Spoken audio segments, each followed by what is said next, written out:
சுருக்கமான ஒரு அறிமுக உரை, நம்மளுடைய வரவேற்பு உரை, அதுக்கப்புறம் அப்படியே ஸ்டார்ட் பண்ணிக்கலாம். தலைமை உரைக்கு என்ன கூப்பிட்டு நீங்க இப்போது தலைமை உரை ஆற்றுவதற்கு மருத்துவரை அவர்களே அழைக்கின்றேன் அப்படின்னு முடிச்சிட்டீங்கன்னா அது கரெக்டா இருக்கும். ஓகே. அனைவருக்கும் வணக்கம். எதிர்வரும் குடியரசு திருநாளை முன்னிட்டு மிக அருமையான ஒரு விழாவை ஏற்பாடு செய்திருக்கிறார்கள் நம்முடைய மருத்துவர் ஐயா அவர்கள். அவர்கள் மிக அற்புதமான ஒரு வழிகாட்டியாக திகழக்கூடியவர்கள். அவர்கள் இளைய பாரதம் மேலே வர வேண்டும் என்ற ஊக்கத்தோடு இத்தகைய ஒரு செயல்பாட்டினை ஏற்படுத்தி இருக்கிறார்கள். அவர்களுடைய தலைமை உரையில் அவர் என்னென்ன கருத்துக்களை இந்த இளைய சமுதாயத்திற்கு கொடுக்கிறார் என்பதை நாம் அத்தனை பேரும் ஆவலோடு காத்து கொண்டிருக்கிறோம். ஆகவே மருத்துவர் ஐயா அவர்களை வருகவே, தலைமை உரையை தருகவே என்று இரு கரம் கூப்பி வணங்கி வரவேற்கிறோம். ஐயா வாருங்கள். நன்றி, வணக்கம்.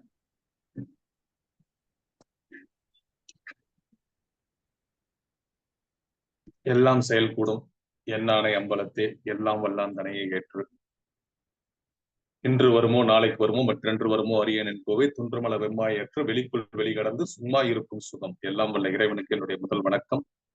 என இயன்ற தாய் தந்தைக்கும் சுதந்திரமாக சுகமாக இந்த குளிர்தன்றல் காற்றை சுவாசிக்க காரணமாக இருக்கும் என் தாய்க்கு சார்ந்த பாரத தேசத்திற்கும் அனைத்திற்கும் மேலாக கனியிட ஏறிய சுளையும் முற்றல் கழையிட ஏறிய சாரும் பனிமலர் ஏறிய தேனும் காய்ச்சி பாயிட ஏறிய சுவையும் நனி பசு பொழியும் பாலும் தன்னை நல்கும் குளிரல நீரும் இனியன என்பேன் எனும் தமிழை என்னுயிர் என்பேன் கண்டீர் என்று சொன்ன புரட்சி கவி பாரதிதாசனுடைய வைர வரிகளை இந்த நேரத்தில் நினைத்து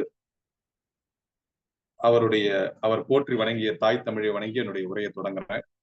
ஒரு அற்புதமான நிகழ்ச்சியில் நம்ம எல்லாருமே இணைஞ்சிருக்கோம். மீண்டும் ஒரு சிறப்பான தருணத்தில் இந்தியாவின் 75 ஆண்டுகளை நிறைவு செய்யக்கூடிய ஒரு தருணம். 50வது ஆண்டு நம்ம இந்திய குடியரசு தினமாக நம்ம அறிவிச்சோம். சுதந்திர தினத்திற்கும் குடியரசு தினத்திற்கும் உள்ள வேறுபாடு இந்த நிகழ்ச்சி நேரலையில் பார்த்து கொண்டிருக்கின்ற பல பேருக்கு தெரிந்திருக்க வாய்ப்பு உண்டு. ஒரு சிலருக்கு தெரியாதவர்களுக்காக சொல்றேன். சுதந்திரம் என்பது ஒரு நாட்டின் அடிமைத்தனத்திலிருந்து நாம் விடுபட்டது. அதுதான் இந்தியாவின் சுதந்திரம் என்பது. ஆனால் குடியரசு என்பது இது ஒரு சட்டப்பூர்வமான ஒரு நாடாக நம்மை நாமே மாற்றிக்கொண்டது. ஒரு சட்டப்பூர்வமான நாடாக இந்திய குடியரசு என்று அரசியலமைப்பு சட்டத்திற்கு உட்பட்டு நம்மளுடைய வாழ்க்கை முறையை நாம் வகுத்து கொண்ட ஒரு தினம். 1947 நம்ம இந்தியாவை சுதந்திரம் பெற்றாலும் கூட நம் நாட்டிற்கென்று ஒரு தனி சட்டம் கிடையாது. ஏற்கனவே இருந்த நாடு நம்மை அடிமைப்படுத்தி வைத்திருந்தது. அந்த அடிமை தலையை மட்டும் அது தகர்த்து இருந்தது. இது எப்படி புரியுற மாதிரி சொல்லலாம் அப்படின்னு சொன்னா, ஏன்னா பல பேருக்கு இந்த குடியரசு தினத்துக்கு எதுக்கு ஒரு நாள் லீவு, சுதந்திர தினத்துக்கு எதுக்கு ஒரு நாள் லீவு, குடியரசு தினத்துக்கு ஒரு தடவை ஏன் குடியேற்றணும், சுதந்திர தினத்துக்கு ஏன் ஒரு தடவை குடியேற்றணும், குடியரசு தினத்துல குடியரசுத் தலைவர் உரை முன்னாடி நாள் நைட்டே வருது, மறுநாள் பிரதமர் பேசுறாரு, சுதந்திர தினத்தன்னைக்கு பிரதமருடைய கொடியேற்றி விட்டு பேசுறாரு, முன்னாடி நாள் குடியரசுத் தலைவர் பேசுறாரு. இப்படி எல்லாம் பல குழப்பங்கள் இருக்கு. அதுக்கு முதல்ல குடியரசு தினம்னா என்ன, சுதந்திர தினம்னா என்ன அப்படின்ற தெளிவு நமக்கு இருக்கும். அப்பதான் அதை நம்ம கொண்டாடுவதற்கான காரணம் புரியும். சோ சுதந்திர தினம் என்பது ஏற்கனவே ஒரு நாட்டுல நம்ம அடிமையாக இருந்தோம். அந்த நாட்டிலிருந்து நாம் விடுதலை பெற்றோம். ஆனால் அந்த நாட்டின் சட்ட திட்டங்களுக்கு தான் நம்ம உட்பட்டு இருந்தோம். 1950 வரை நமக்கென்று ஒரு சட்டம் கிடையாது. ஆனால் 1947 நம்ம சுதந்திரம் அடைஞ்சிட்டோம். ஆனாலும் 1935 போடப்பட்ட கடைசியான இந்திய ஆங்கிலேயர்களுடைய சட்டத்தை தான் நம்ம ஃபாலோ பண்ணிட்டு. ஆனால் அதற்கு பிறகு சுதந்திரம் அடைந்ததற்கு பிறகு அரசியலமைப்பு சட்டம் அம்பேத்கர் அவர்களால் நம்மளுடைய சட்ட மேதை என்று நம்மால் புகழப்படுகின்ற ஒரு மிகச்சிறந்த ஆளுமையாக வழக்கறிஞராக இருந்து பல்வேறு விதமான விஷயங்களை செய்த அவரால் தான் இந்த சட்டம், அதனால்தான் உலக சட்ட நாள் கூட நம்ம ஒரு நாள் அனுசரிக்கிறோம். அவர் தலைமையில் பல்வேறு நாடுகளில் இருந்த பல்வேறு கூறுகளை ஒன்றடக்கி பல நாடுகள், உதாரணத்துக்கு இப்ப ஐரோப்பால இருந்து ஒரு சட்டங்கள், அமெரிக்கால இருந்து சில சட்டங்கள், ரஷ்யாவில இருந்து சில சட்டங்கள். ஒரு உதாரணத்துக்கு சொல்லணும்னா அடிப்படை கடமைகள் அப்படின்றத நம்ம ரஷ்யாவில இருந்து எடுத்துக்கிட்டோம். அடிப்படை உரிமைகள் அப்படின்றத அமெரிக்கால இருந்து எடுத்துக்கிட்டோம். சுதந்திரம், சமத்துவம், சகோதரத்துவம் அப்படின்றத பிரெஞ்சு தேசத்துல இருந்து எடுத்துக்கிட்டோம், யூரோப்ல இருந்து எடுத்துக்கிட்டோம். அனைவரும் சட்டத்தின் முன் சமம், சட்டத்தின் ஆட்சி நடைபெற வேண்டும்ன்றத லண்டன்ல இருந்து எடுத்துக்கிட்டோம். இப்படி பல்வேறு நாடுகளிலிருந்து ஏற்கனவே நாம் எடுத்துக்கொண்டதோடு நம்மளுடைய இந்தியாவின் வம்சாவழியாக வந்த சில சட்டங்கள். அதனாலதான் இன்னைக்கும் அதற்கான சில போராட்டங்கள் நடந்துட்டு இருக்கு. நம்ம இந்தியாவில் மட்டும்தான் இன்னும் தனித்தனி மதங்களுக்கான சட்டங்கள். அது காரணம் நம்மளுடைய இந்தியாவின் தனிப்பட்ட ஒரு சட்டம். இப்ப நீங்க ஒரு லண்டனுக்கு போனாலோ இல்ல ஒரு பாரிஸுக்கு போனாலோ அல்லது வேற எந்த நாட்டுக்கு போனாலும் அங்க எல்லாருக்கும் திருமண சட்டம் ஒண்ணுதான். ஆனா நம்ம இந்தியாவில அப்படி கிடையாது. அதை மாற்றுவதற்காகத்தான் மாண்புமிகு பாரத பிரதமர் நரேந்திர மோடி அவர்கள் யூனிஃபார்ம் சிவில் கோட் அப்படின்றாரு. பல பேர் யூனிஃபார்ம் சிவில் கோட் வேணான்னுவான். அப்படின்னா என்னன்னே தெரியாது. அவன் ஸ்கேல வச்சு போடுற கோடுன்னு கூட நினைச்சிட்டு நிறைய பேர் போராடுவான். ஸ்கேல வச்சு பேப்பர்ல போற கோடுன்னு நினைச்சுக்கிட்டு யூனிஃபார்ம் சிவில் கோடுன்னு போராடுவான். அப்படி பல பேருக்கு என்னன்னே தெரியாத ஒரு காலகட்டத்தில் நம்ம வாழ்ந்து கொண்டிருக்கிறோம். உண்மையில் யூனிஃபார்ம் சிவில் கோட் என்றால் என்னவென்றால், இந்தியாவில் இருக்கின்ற அனைத்து மதத்தினருக்கும் ஒரே சட்டம். இப்ப பாருங்க, முஸ்லிம்கள்ல ஒரு கணவன் எத்தனை மனைவி வேணாலும் கல்யாணம் பண்ணலாம், அப்படி ஒரு சட்டம் இருக்கு. இந்துக்கள்ல ஒரு மனைவியை விவாகரத்து பண்ணால் மட்டுமே அடுத்த மனைவிக்கு அந்த சொத்து உரிமை கிடைக்கும், அப்படி ஒரு சட்டம் இருக்கு. ஆனா முஸ்லிம்கள்ல 4 மனைவி இருந்தா 4 மனைவிக்கும் அந்த சொத்துரிமை உண்டு. இப்படி பல்வேறு விதமான சட்ட திட்டங்கள், இப்படி ஒவ்வொரு மதத்துக்குமான சட்டங்கள் மட்டும் நம்ம இந்தியாவில இருந்து எடுத்து இணைத்து இதையெல்லாம் உருவாக்கி சேர்த்ததுதான் நம்மளுடைய இந்திய அரசியலமைப்பு சட்டம். அந்த அரசியலமைப்பு சட்டம் நடைமுறைக்கு வந்த ஆண்டுதான் இந்த 1950. இந்தியா தன்னைத்தானே ஒரு குடியரசாக, ஒரு அரசியலமைப்பு சட்டத்திற்கு உட்பட்ட ஒரு தன்னாட்சியாக நமக்கு நாமே வகுத்துக் கொண்ட சட்ட திட்டங்களின்படி வாழ நாம் ஆரம்பித்த ஒரு தினம்தான் இந்த இந்திய குடியரசு தினம். அந்த இந்திய குடியரசு தினத்தை நாம் ஓரிரு நாட்களில் கொண்டாட போறோம். இந்த அற்புதமான வேளையில் நான் முன்பே சொன்னது போல 74 ஆண்டுகளை நம்ம நிறைவு செய்யறோம்.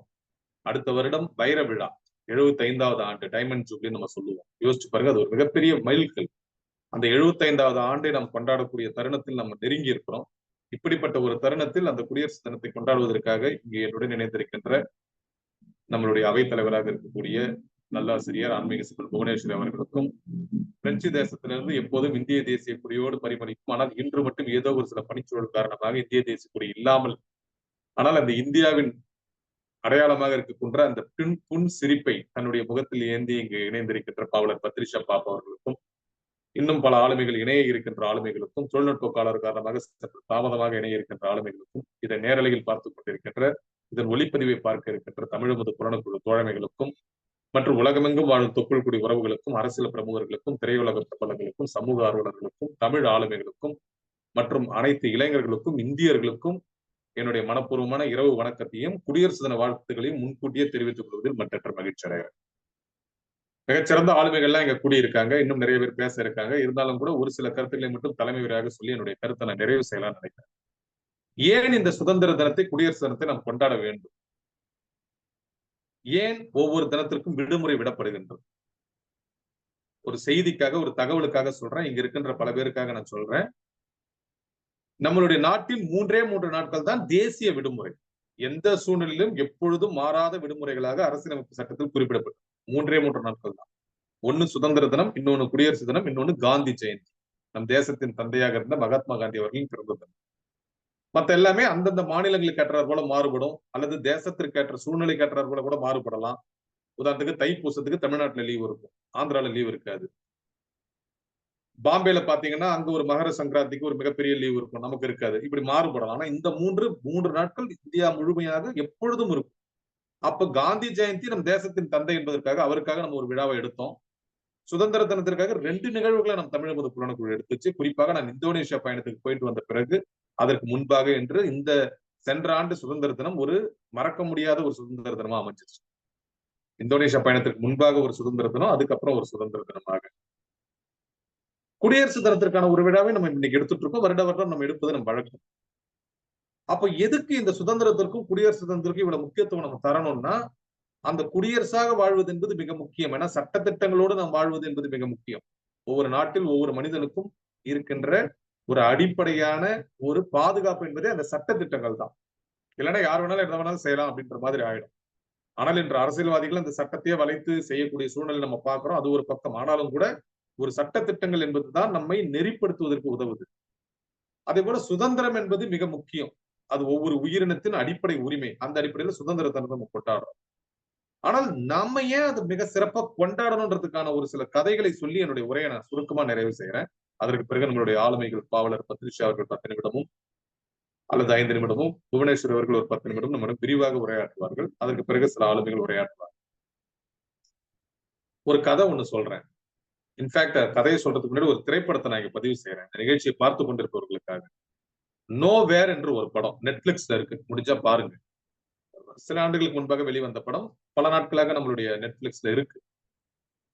அதை நவ் ஹியர்னு நீங்க படிக்கலாம். நோ வேர் அப்படின்னு படிக்கலாம், நவ் ஹியர்னு படிக்கலாம். ஒரே ஸ்டேட்மெண்டா படிக்கும் பொழுது பிரிச்சு படிச்சா நோ வேர் அப்படின்னு படிக்கலாம், ஒரே ஸ்டேட்மெண்டா நவ் ஹியர் அப்படின்னு படிக்கலாம். அந்த படத்துடைய கதை ரொம்ப அற்புதமான கதை. அது ஆக்சுவலா ஒரு ஸ்பானிஷ் படம்.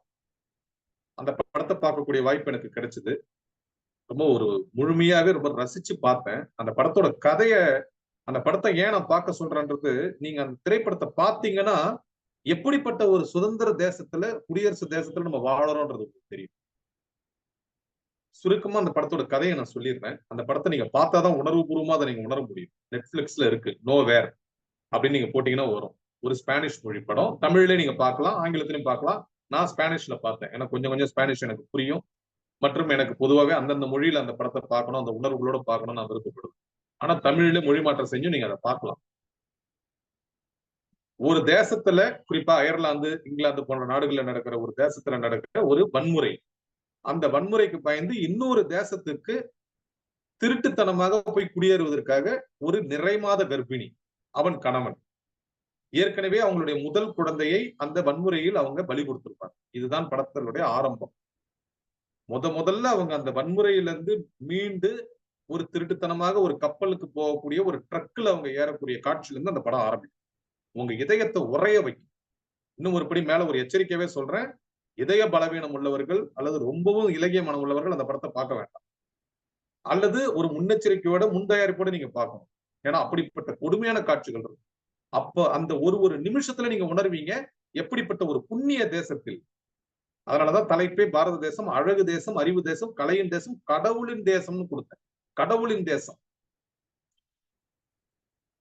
அந்த கப்பலுக்குள்ள போயிட்டு அந்த கண்டெய்னர்ல பல பொருட்களோடு பொருட்களாக இந்த மனிதர்கள் சேர்ந்து சென்று அந்த கப்பல் எங்க போய் இறங்குதோ அந்த நாட்டுக்குள்ள போய் பழச்சிக்கலாம் அப்படின்றதுதான் அந்த மனிதர்களுடைய திட்டம். முதல்ல அப்படிப்பட்ட ஒரு எண்ணம் வருகின்ற அளவுக்கு சில தேசங்கள் இந்த உலகத்துல இருக்குன்றதை நீங்க இங்க பதிவு செய்யணும். இந்த தேசத்தை விட்டு ஓடி போய் ஏதாவது ஒரு தேசத்துல எங்கேயோ, அது என்ன தேசமோ, திருட்டுத்தனமா ஓடி போய் அந்த நாட்டுல நம்ம உயிரை மட்டும் கையில் வைத்துக் கொண்டு வாழலாம் அப்படின்னு நினைக்கக்கூடிய அளவுக்கு தேசங்கள் இந்த உலகத்துல இருக்கு. நம்ம தேசம் அப்படி இருக்கா? நம்ம அப்படி இருக்கோமா? எப்படிப்பட்ட ஒரு சுகமான ஒரு தேசத்துல நான் சொன்ன இந்த அழகு தேசமாக, அறிவு தேசமாக, கலையின் தேசமாக, கடவுளின் தேசமாக, எவ்வளவு ஒரு அன்போடு, பண்போடு, எவ்வளவு வசதிகளோடு, எவ்வளவு பொழுதுபோக்குகளோடு, எவ்வளவு கலாச்சாரத்தோடு, பண்பாடோடு, இனிமையாக, இன்முகத்தோடு, எவ்வளவு ஒரு சந்தோஷமான வாழ்க்கை நம்ம வாழறோம். அந்த திரைப்படத்தை நீங்க பார்க்கும்போது அதை நீங்க உணர முடியும். செதுக்கி இருப்பாங்க. அந்த திரைப்படம் மிக சிறப்பான ஒரு படம். அதை கண்டிப்பா பார்க்க. என்ன கேட்டீங்கன்னா, நம் தேசத்தின் மீது ஒரு முழு அக்கறை இல்லாதவர்களோ அல்லது இளைஞர்களோ கண்டிப்பாக பார்க்க வேண்டிய படம். அதனாலதான் முதல் கருத்தாவே நான் அதை பதிவு செஞ்சுட்டு என்னுடைய உரைக்குள்ள நான் போறேன். அந்த கண்டெய்னருக்குள்ள ஒரு லாரியில அவங்க எல்லாம் ஏற்றி செல்லப்படுவாங்க திருட்டுத்தனமாக. அதுல அவங்க கடக்கிற தடைகளே 10 நிமிடம் இருக்கும். அதுல அந்த லாரிக்குள்ள அவங்க இருப்பாங்க. அந்த லாரிக்குள்ள இருக்கிறது தெரியாம அந்த கண்டெய்னர்ல ஏறக்கூடிய இடத்துல ஒரு செக்கிங் இருக்கும். எந்த அளவுக்கு மிருகத்தனமாக மனிதர்கள் நடத்துறவங்க இருக்காங்க பாருங்க, ராணுவ ஆட்சி. வெளியில இருந்து அந்த கண்டெய்னர் சுடுவான். உள்ள மனுஷர்கள் இருக்காங்களான்னு பாக்க. அதுல தப்பிப்பா முதல்ல அந்த பெண்மணி. அந்த பெண்மணியுடைய சரித்திரம் தான் அந்த படம். நீங்க அந்த படத்தை பாருங்க. ரொம்ப தத்ரூபமா எடுத்திருப்பாங்க. நான் சுருக்கமா சொல்லிடுறேன். அப்பதான் உங்களுக்கு அந்த படத்தை பார்க்கக்கூடிய உணர்வு மேலும். வெளியில இருந்து சுடுவான்.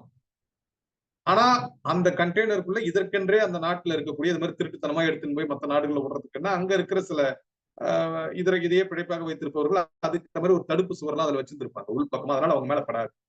அப்ப அந்த நாட்டை சேர்ந்த அந்த ரவுடி கும்பல், அந்த போராட்ட கும்பல் வந்து ஒருத்தன் கண்டெய்னர் உள்ள போய் செக் பண்ணுவான். செக் பண்ணும்போது ஏதோ ஒரு வகையில அவன் மோப்பம் பிடிச்சிருவான். நீங்க எல்லாம் உள்ள இருக்கீங்கன்னு தெரியும். உங்களை வந்து இவங்க பணத்துக்காக அந்த வேற ஒரு எங்கேட்டு போறேன்னு சொல்றாங்க. இவங்க பேச்ச நம்பாதீங்க. எங்க போறேன்னு தெரியாம நீங்க போயிட்டு இருக்கீங்க. ஏன் கூட என்ன நம்பி நீங்க வெளியில வாங்க. நான் உங்களுக்கு நல்ல வழி காட்டுறேன். இந்த தேசத்துல நீங்க சிறப்பா வாழலாம் அப்படிலாம் ஆசை வார்த்தை சொல்லுவான்.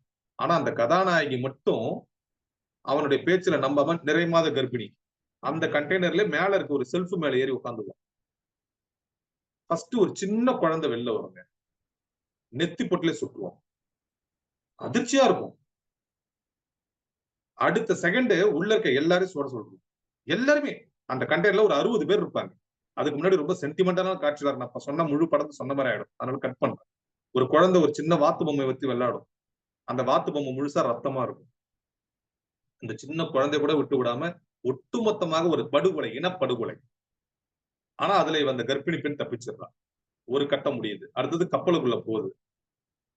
கப்பல் ஒரு புயல்ல தடுமாறி அந்த கண்டெய்னர் மட்டும் கடல்ல விழுந்துரும். கண்டெய்னர்ல ஒரு கர்ப்பிணி பெண் மட்டும். யோசிச்சு பாருங்க. இதாமா படம். கண்டெய்னருக்குள்ள ஒரு கர்ப்பிணி பெண் எப்படி பிரசவமும் பண்ணி குழந்தையும் என்று எடுத்துருவா. தனிப்பட்ட முறையில கஷ்டப்பட்டு அந்த குழந்தையை பெற்று வளர்த்து ஒரு 10 நாள் அந்த குழந்தையை பாதுகாத்து கடைசியில ஒரு போட்டுல வந்து அவ கண்டுபிடிச்சு அந்த குழந்தையை மீட்டெடுத்து அந்த குழந்தையும் அந்த பெண்ணையும் அந்த போராடின பெண்ணையும் காப்பாத்துறது தான் அந்த படத்தோட கதை. அது எதை காட்டுச்சுன்னா, இது ஒரு படம் சுவாரஸ்யமா இருக்குதுன்றது ஒரு பக்கம். ஒரு உயிருக்காக, ஒரு உயிரை காப்பாற்றுவதற்காக தன்னுடைய குழந்தையை அந்த அளவுக்கு ரொம்ப சென்டிமெண்டலா எடுத்திருப்பாங்க. எப்படிப்பட்ட ஒரு வாழ்க்கையை இந்த மனித இனம் வாழுது பாருங்க. இது ஏதோ வடநாட்டிலேயோ அல்லது ஒரு யூரோப்பியன் கண்ட்ரிஸ் நடந்தது நம்ம நினைக்கிறோம். இது ஒரு பக்கம். ஆனா இன்னொரு பக்கம் யோசிச்சு பாருங்க. இப்ப நான் உங்ககிட்ட இருந்து பேசிட்டு இருக்க ஓராண்டுக்கு முன்பாக நான் கால் பதித்த 1000 ஆண்டுகளுக்கு முன்பாகவே நமது ராஜராஜ சோழன் கால் பதித்த அந்த இலங்கை மண்ணில் ஒரு 15 ஆண்டுகளுக்கு முன்னாடி இந்த குடும்பம் நடந்தது. இன்னைக்கும் நடக்குது. எத்தனை அகதிகள் அங்கிருந்து வந்து இங்க வாழுறாங்க யோசிச்சு பாருங்க. அவங்களுக்கு ஒரு தேசம் கிடையாது. இலங்கை என்பது அவர்களுடைய தேசம். நான் அந்த பேரை சொல்லிடுறேன். இலங்கை என்பது அவர்களுடைய தேசம். ஆனால் அவர்கள் இலங்கையில் வாழல. ஏன்னா இலங்கையில் வாழ்வதற்கான வழி இல்லை. குறிப்பாக இலங்கை தமிழர்களுக்கு. எப்படி இப்ப நான் சொன்ன இந்த கண்டெய்னர் ஏறி பல பேர் தப்பிச்சாங்களோ அப்படி திருட்டு படகு மூலமாக, திருட்டு தோணி மூலமாக ஏறி ராமேஸ்வரம் பக்கத்திலும் மண்டபம் பக்கத்திலும் வந்து முகாம்களில் தஞ்சமடைந்தவர்கள் பல பேர். அதில் தீவிரவாதிகள் என்று நினைக்கப்பட்டு சுட்டுக் கொல்லப்பட்டவர்கள் பல பேர். அவங்களுடைய சரித்திர கதையை எடுத்தா அது இதை விட பலவிதமா இருக்கும். சோக கதை. அப்ப நமக்கு அருகாமையில் இருக்கின்ற நம்மளுடைய தொப்புள் குடி உறவுகளுக்கும் இந்த பிரச்சனை இருக்கு. யாருக்கோ மட்டும் இல்ல. இது ஏதோ ஒரு அயல் நாட்டுல, ஒரு அரேபிய நாட்டுல மட்டும் நடக்கல. ஐரோப்பிய நாட்டுல மட்டும் நடக்கல. இப்ப சமீபத்துல நம்ம பார்த்துட்டு இருக்கோம். இஸ்ரேல், பாலஸ்தீனம், சிரியா போன்ற நாடுகள்ல உயிரை பணயம் வைத்துக் கொண்டு அந்த வெடிகுண்டுகளுக்கு தப்பிச்சு எப்படி எல்லாம் மக்கள் ஓடுறாங்க, எங்கெங்கெல்லாம் தப்பிக்கிறாங்க. ஆனா நம்ம யோசிச்சு பாருங்க, அது மாதிரி ஒரு சுவடு நம்ம கிட்ட இருக்கா? ஒருவேளை ஏதாவது ஒரு வெடிகுண்டு ஏதாவது நடந்தா கூட எங்கேயோ ஒண்ணு எப்பயோ ஒண்ணு நடக்குது. டெல்லியில நடக்குது, காஷ்மீர்ல நடக்குது, அல்லது கோயம்புத்தூர்ல ஒரு 20 ஆண்டுகளுக்கு முன்னாடி ஒரு முறை நடந்தது. மிகப்பெரிய ஒரு வெடிகுண்டு. இன்னைக்கும் அது மக்களுக்கு ஆறாத ரணமா இருக்கு. அதனாலதான் ஒரு சின்ன வெடிகுண்டு வெடிச்சா கூட டக்குன்னு நம்ம தீவிரவாதமா நினைக்கக்கூடிய அளவுக்கு அதை நம்ம நினைக்கிறோம். அப்ப எப்படிப்பட்ட ஒரு அமைதியான பூமியில நம்ம வாழறோம் பாருங்க. அப்ப இந்த தேசத்தை எந்த அளவுக்கு நம்ம நேசிக்கணும். பல பேருக்கு கிடைக்காத ஒரு தேசம். இது பாதுகாப்புன்ற ஒற்றை வார்த்தையில மட்டும் நான் பேசுறேன். ஏன்னா அதை மட்டும் சொல்லி நான் முடிச்சிருந்தேன். அதுக்கு ஒரு கதையை தான் நான் சொல்ல வந்தேன். அந்த கதையை சொல்வதற்கு முன்பாக தான் இந்த திரைப்படத்தின் கதையையும் இந்த சூழலையும் நான் விளக்கணும்னு நினைச்சேன். ஒரு அப்பா ஒரு பையனை கூப்பிட்டு அவனுக்கு ஒரு பழைய காரை கொடுத்து, என்கிட்ட உன்கிட்ட கொடுக்கறதுக்கு எதுவும் இல்லை, இந்த பழைய கார் 10 வருஷம் ஓடின கார் இருக்கு, இதை வச்சு உன்னால எவ்வளவு பணம் ஈட்டிக்க முடியுமோ ஈட்டிக்கோ அப்படின்னு கொடுத்தாரு. அவன் நேரா ஒரு இரும்பு கடையில போயிட்டு அந்த காரை கொடுத்தான். அந்த கார் கடை அந்த இரும்பு கடைக்காரன் பார்த்துட்டு, இதுல இருக்க எதுவுமே எனக்கு உபயோகப்படாது, இந்த இரும்பு மட்டும் வேணா ஒரு 1000 ரூபாய்க்கு எடுத்துக்கிறேன். 10 லட்சம் ரூபாய் கார், 10 லட்சம் ரூபாய் கார் 10 வருஷம் ஓடினது 1000 ரூபாய்க்கு எடுத்துக்கிறான்றான். ரெண்டாவது அவன் நேரா என்ன பண்றான், சரி இவன் தான் அறிவு இல்லாம இப்படி சொல்றான், ஒரு மெக்கானிக் கிட்ட போய் நம்ம ஒரு கார் மெக்கானிக் கிட்ட கொடுத்தா அவன் ஏதாவது இதை பத்தி கொஞ்சம் அறிவோட இருப்பான் அப்படின்னு சொல்லிட்டு அவன்கிட்ட போய் சொல்றான், 10 லட்சம் காரா இருக்கலாம், ஆனா 1 வருஷம் நீங்க ஓட்டிட்டு கொடுத்தாலே அதோட மதிப்பு குறைஞ்சிடும், நீங்க 10 வருஷம் ஓட்டிருக்கீங்க, 1 லட்சம் வேணா நான் தரேன். அவன் 1000 ரூபான்றான், இவன் 1 லட்சம் தரான்றான். 10 லட்சம் ரூபாய்க்கு நீங்க அந்த காரை கொடுத்துட்டு போங்க, 1 லட்சம் ரூபாய்க்கு நான் எடுத்துக்கிறேன். ஓகே. அப்பா கிட்ட வந்து சொல்றான். உடனே அப்பா நேரா நான் உன்னை ஒரு இடத்துக்கு கூட்டு போறேன் வா அப்படின்னு சொல்லி கூட்டு போறாரு. அது பாத்தீங்கன்னா பழைய பொருட்களை வைத்து ஒரு கண்காட்சியாக வைக்கக்கூடிய ஒரு பெரிய இடம். அந்த இடத்துல போயிட்டு இந்த காரை விடுறாரு. அவங்க அதை பார்த்தோன்னா ரொம்ப ஆச்சரியப்படுறாங்க. இந்த கார் எங்ககிட்ட இல்லவே இல்லையே, இது மாதிரி காரை தான் நாங்க தேடிட்டு இருந்தோம். நீங்க இதை கொடுக்குற மாதிரி இருக்கீங்களா? ஆமா. சரி நீங்க எவ்வளவு கொடுப்பீங்க இதுக்கு விலை? நாங்க கொடுக்குற மாதிரி தான் இருக்கோம். 30 லட்சம் தரோம், எங்ககிட்டே கொடுத்துருங்க, வேற யார்ட்டும் கொடுக்காதீங்க. 30 லட்சம் தரான்றான். 10 வருஷம் ஓடன பழைய காருக்கு அங்கு கொடுக்கப்பட்ட விலை 30 லட்சம். அப்ப அந்த அப்பா சொன்னாராம், இதுதான் தகுதி, சேரிடம் இருந்து சேரும். உன்னுடைய தகுதி அல்லது உன்னுடைய திறமை அல்லது உன்னுடைய தரம் எந்த இடத்தில் தெரிகின்றதோ அந்த இடத்தில் தான் உனக்குரிய மதிப்பு. அதை சரியாக கண்டுபிடிப்பது என்பதுதான் உன்னுடைய உண்மையான திறமை. அந்த உலோக கடைக்காரன், அந்த இரும்பு கடைக்காரனுக்கு இதோட தகுதி தெரியாது. ஆனா அதே 10 வருடம் பயன்படுத்தப்பட்ட ஒரு 10 வருட பழைய கார் இங்க 30 லட்சம் போகுதுன்னா இங்க அதற்கு அவ்வளவு மதிப்பு இருக்கு. ஆகவே எந்த இடத்தில் எதற்கு மதிப்போ அந்த இடத்துல நீ போய் சேரணும். அப்படியெல்லாம் இறைவன் நினைத்ததுனாலதான் நம்மை போன்ற மனிதர்களை இந்தியா என்ற இந்த தேசத்துல பிறக்க வச்சிருக்கு அப்படின்னு நான் நினைக்கிறேன். அதற்காக இந்த கதையை சொல்ல வரேன். அப்படியெல்லாம் நாம் இந்திய தேசத்தை நினைக்கணும். ஏன்னா அப்படிப்பட்ட ஒரு தகுதியான ஒரு நாடாக இந்த தேசமும் இருக்கு. அப்ப அதோடைய அருமையை நாம் தெரியாமல் இதுல குப்பை இருக்குது, கூலம் இருக்கு அப்படின்னு நம்ம நினைக்க கூடாது. இதை தாண்டி இந்த இந்திய தேசம் நமக்கு பல விஷயங்களை கத்துக்கணும். அதே போல இன்னொரு கதையும் இருக்கு. ஒரு ரோட்டுல தினைக்கும் பிச்சை பிச்சைன்னு சொல்லக்கூடாது, தர்மம் செய்யக்கூடிய அல்லது தர்மத்தை எடுத்து சாப்பிடக்கூடிய ஒரு மனிதன் அப்படி கூட சொல்லலாம். பிச்சை என்பது அவர்கள் தொழில் மாதிரி நம்ம சொல்றோம். அந்த பிச்சைக்காரர் நேரா போறாரு, போயிட்டு ஒரு வீட்டுல ஒரு விவசாயி கிட்ட போயிட்டு சாப்பாடு கேட்கிறாரு. உடனே அந்த பிச்சைக்காரன்ட்ட அந்த சாப்பாடு எடுத்துட்டு வந்து அந்த விவசாயி கொடுக்குறாரு. அப்ப அந்த பிச்சைக்காரன் நினைக்கிறான், நமக்கு இது மாதிரி ஒரு சாதாரண விவசாயியா இருந்து நம்மளா சமைச்சு சாப்பிடுற அளவுக்கு ஒரு வாழ்க்கை இருந்தா கூட போதுமே. அது முடிஞ்சிருச்சு. இது முதல் காட்சி. அந்த சமையல் சாப்பாட பிச்சை போட்டாருல்ல, அந்த விவசாயி நேரா ஒரு வட்டி கடைக்கார்ட்ட போறாரு. தினைக்கும் நம்ம வட்டிக்கு காசை வாங்கி இந்த சாப்பாடை சாப்பிட வேண்டியதா இருக்குது. இன்னைக்கு கொஞ்சம் காசு கொடுங்கன்னு வாங்கிட்டு அவர் உடனே பீரோவை திறந்து அதுல இருந்து காசை எடுத்து கொடுக்குறாரு அந்த விவசாயிக்கு. அப்ப அந்த விவசாயி நினைக்கிறாரு, நமக்கு பெரிய அளவுல இல்ல, இந்த அளவுக்கு ஒரு பீரோவுல காசை பணத்தை திறந்து எடுத்து கொடுக்குற அளவுக்கு கொஞ்சம் காசு நம்ம கிட்ட இருந்தா கூட போதுமே. நம்ம என்னன்னா இது மாதிரி கடன் வாங்கி சாப்பிட வேண்டிய நிலைமையில இருக்குமே அப்படின்றாரு அவரு. அந்த காட்சி முடிஞ்சிச்சு. ரெண்டாவது காட்சி, அவருக்கு கடன் கொடுத்தாருல்ல அந்த வட்டி கடைக்காரர், அவரை விட ஒரு மிகப்பெரிய தொழிலதிபர். அவர் தான் மிகப்பெரிய அளவுல தொழிலதிபர். அவர் தான் பெரிய பெரிய இது மாதிரி சின்ன சின்ன வட்டி கடைக்காரர்கள் எல்லாம் பணத்தை கொடுக்கறது குறைந்த செலவுல. அவர்கிட்ட போய் கேட்கறான். அவர் என்ன பண்றாரு, ஒரு பெரிய பெட்டகம், அதுல இருந்து நிறைய பணத்தை எடுத்து கொடுக்குறாரு. நம்ம சாதாரண இந்த மாதிரி பிச்சைக்காரர்கள் சாதாரண விவசாயிகளுக்கு எல்லாம் நம்ம கொடுக்குறோமே, நம்மள மாதிரி பல கடைகளுக்கு கொடுக்கக்கூடிய அளவுக்கு மிகப்பெரிய ஒரு பணத்தை வச்சிருக்காரு, இந்த மாதிரி ஒரு நிலைமை நமக்கு வந்தா நல்லா இருக்குமே அப்படின்னு அவரு நினைக்கிறாரு. இது மூணாவது காட்சி. அவர் போனதுக்கு அப்புறம் அவர் ஜன்னலை வேடிக்கை பார்த்துட்டே இருக்காரு அந்த மிகப்பெரிய தொழிலதிபர். அவருக்கு ஏதோ தொழில பிசினஸ் லாஸ் ஆயிடுது. அப்ப அந்த ரோட்டை பார்க்கும் பொழுது ரோட்டுல ஒரு பிச்சைக்காரன் நாயோட சந்தோஷமா விளையாடிட்டு இருக்கான் அவங்ககிட்ட இருக்க ஒரு பிரெட்டை கொடுத்து. அப்ப அந்த தொழிலதிபர் நினைக்கிறாரா, பேசாம இந்த பிச்சைக்காரன் மாதிரி இருந்தா கூட இருக்கிற ஒரு பிரெட்டை வச்சுட்டு இந்த நாயோட சந்தோஷமா நம்ம அந்த பொழுதை கழிச்சிருக்கலாமே, இவ்வளவு பணம் இருந்தும் நம்ம சரியான முறையில வாழலையே அப்படின்னு நினைக்கிறானா. வாழ்க்கை என்பது ஒரு வட்டம். எதுக்கு சொல்ல வரேன்னா, மிகப்பெரிய தொழிலதிபர் என்பது நம்மளுடைய வெளிப்பார்வையில, ஆனால் அந்த தொழிலதிபரோட மனசு அந்த பிச்சைக்காரன் ஒரு நாயிடம் அந்த நேரத்தை அனுபவித்து விளையாடி கொண்டிருக்கின்ற அந்த மாதிரி ஒரு வாழ்க்கையை நம்மளால வாழ முடியலன்னு அவர் ஏங்கிட்டு இருக்காரு. இப்படித்தான் நம்ம இந்திய தேசத்தை கூட நம்ம பலவிதமா நம்மளுடைய பார்வையில நம்ம பார்க்கணும். இந்த தேசம் நமக்கு எவ்வளவு பெரிய வரத்தை அள்ளி கொடுத்திருக்கு, எவ்வளவு பெரிய பெருமைகளை அள்ளி கொடுத்திருக்கு, எவ்வளவு சலுகைகளை அள்ளி கொடுத்திருக்கு, எவ்வளவு விதமான வசதி வாய்ப்புகளை நமக்கு அள்ளி கொடுத்திருக்கு, தொழில்நுட்பத்தை அள்ளி கொடுத்திருக்கு, ஆன்மீகத்தை அள்ளி கொடுத்திருக்கு, அறிவியலை அள்ளி கொடுத்திருக்கு, எத்தனை சொல்லிக்கொண்டே போகலாம். அப்படிப்பட்ட ஒரு மிகச்சிறந்த தேசத்தில் நம்ம வாழ்வது என்பது பெருமை. அதற்கே நம்ம இறைவனுக்கு நன்றி சொல்லணும். அதுக்கும் ஒருபடி மேல போய் இன்னொரு நன்றி சொல்லணும். அந்த இந்திய தேசத்தில் பல்லாயிரம் ஆண்டுகளை கடந்து வாழ்கின்ற ஒரு தமிழினமாக தமிழ்நாடு என்ற பெயர் கொண்ட ஒரு மாநிலத்தில், இந்தியாவில எந்த மாநிலத்துக்கும் அந்த மொழி கிடையாது, அந்த பேர் கிடையாது. ஒரு மொழியின் பெயரால் ஒரு மாநிலம். நம் தமிழுக்கு மட்டுமே உள்ள தனி சிறப்பு அது.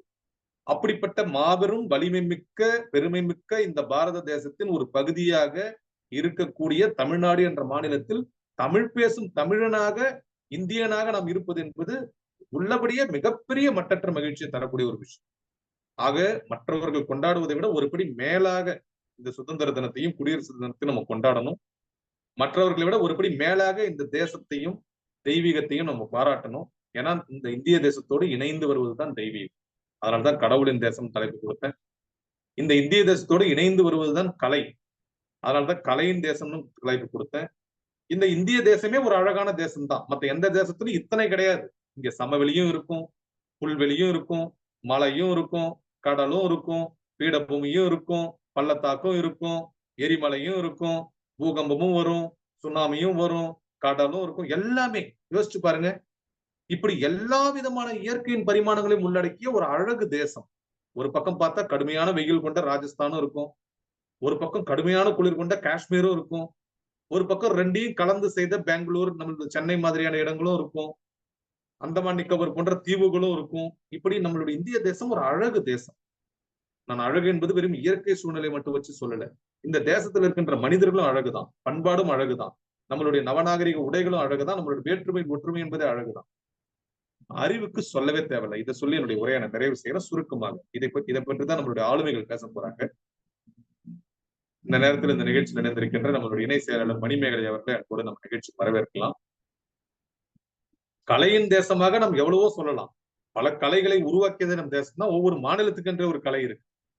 கடவுளின் தேசமாக எவ்வளவோ சொல்லலாம். நமக்கென்று ஒரு கடவுள், நம்மளுடைய வாழ்வியல் முறை. இந்த இந்து தர்மம் என்பது இந்த இந்தியர்களோடு பின்னி பிணைந்தது. அது ஒரு மதம் அல்ல, அது ஒரு வாழ்வியல் முறை. அதனால திருவள்ளுவர் இந்துவா அப்படின்னு கேள்வி கேட்டா அவர் அந்த இடத்துல இந்து மதம் இருந்துதான் சில பேர் ரொம்ப அறிவாளித்தனமா கேட்பான். இந்து மதம் என்ற ஒன்றே இல்ல. அது இந்து மதம் என்ற பெயர் வைக்கப்பட்டது ஆங்கிலேயர்களால. இந்தியா என்ற ஒன்றும் இல்ல. அது இந்தியா என்று பெயர் வைக்கப்பட்டது ஆங்கிலேயர்களால. அதனால இந்தியான்னு ஒண்ணு இருந்துதான் கேட்டா எவ்வளவு ஒரு மடத்தனமோ, அது போலதான் இந்து மதம் இருந்துதான் கேட்டா அப்படி ஒரு மடத்தனம். இந்தியா என்பது பல கூட்டு அமைப்புகளை கொண்ட ஒரு நாடு, பல சமஸ்தானங்களாக இருந்தது. அதெல்லாம் அரசியல் நிர்வாகத்திற்காக அனைத்தையும் ஒருங்கிணைத்து ஆங்கிலேயர் வைத்த பெயர் தான் இந்தியா.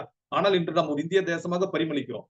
ஆனால் அன்னைக்கு நம்ம இந்திய தேசமா இருந்தோம். வடக்குல இருந்த ராஜபுத்திரர்கள் இருந்தாங்க, தெற்குல சேர சோழ பாண்டியர்கள் இருந்தாங்க, இடையில கிருஷ்ணதேவராயர் போன்ற மிக சிறந்த விஜயநகர மன்னர்கள் இருந்தாங்க, முகலாயர்கள் இருந்தாங்க, பல தேசங்களை சேர்ந்தவர்கள் நம்ம நாட்டை ஆண்டாங்க. அப்படி இந்த இந்து மதம் என்பது இல்லை அப்படின்னு சொல்பவர்களுக்கான பதில் என்னவென்றால், இந்து மதம் என்ற பெயரில் அந்த இந்து மதம் இல்லை. ஆனால் வாழ்வியல் முறையாக இந்த இந்து மதம் பல ஆயிரம் ஆண்டுகளாக தொடர்ந்து வருது. அப்படிப்பட்ட மதத்தை கொடுத்த தேசம் நம் தேசம். அது மட்டும் கொடுத்ததோடு அது நிறுத்தல. அதுதான் நம் இந்திய தேசத்தின் மிகப்பெரிய சிறப்பு. அந்த இந்து மதத்தின் கிளைகளாக பிரிந்த பல மதங்களையும் தன்னகத்தே கொண்டுள்ள ஒரு தேசம். உதாரணத்துக்கு புத்த மதம், சமண மதம். தமிழ்ல எழுதப்பட்டிருக்கின்ற பல நூல்களை எழுதியவர்கள் சமணர்கள். பெருமையா நம்ம சொல்லணும். ஐம்பெருங்காப்பியங்கள்ல குண்டலகேசி மட்டும்தான் புத்த மத காப்பியம். மற்ற எல்லாமே சமண காப்பியம் தான்.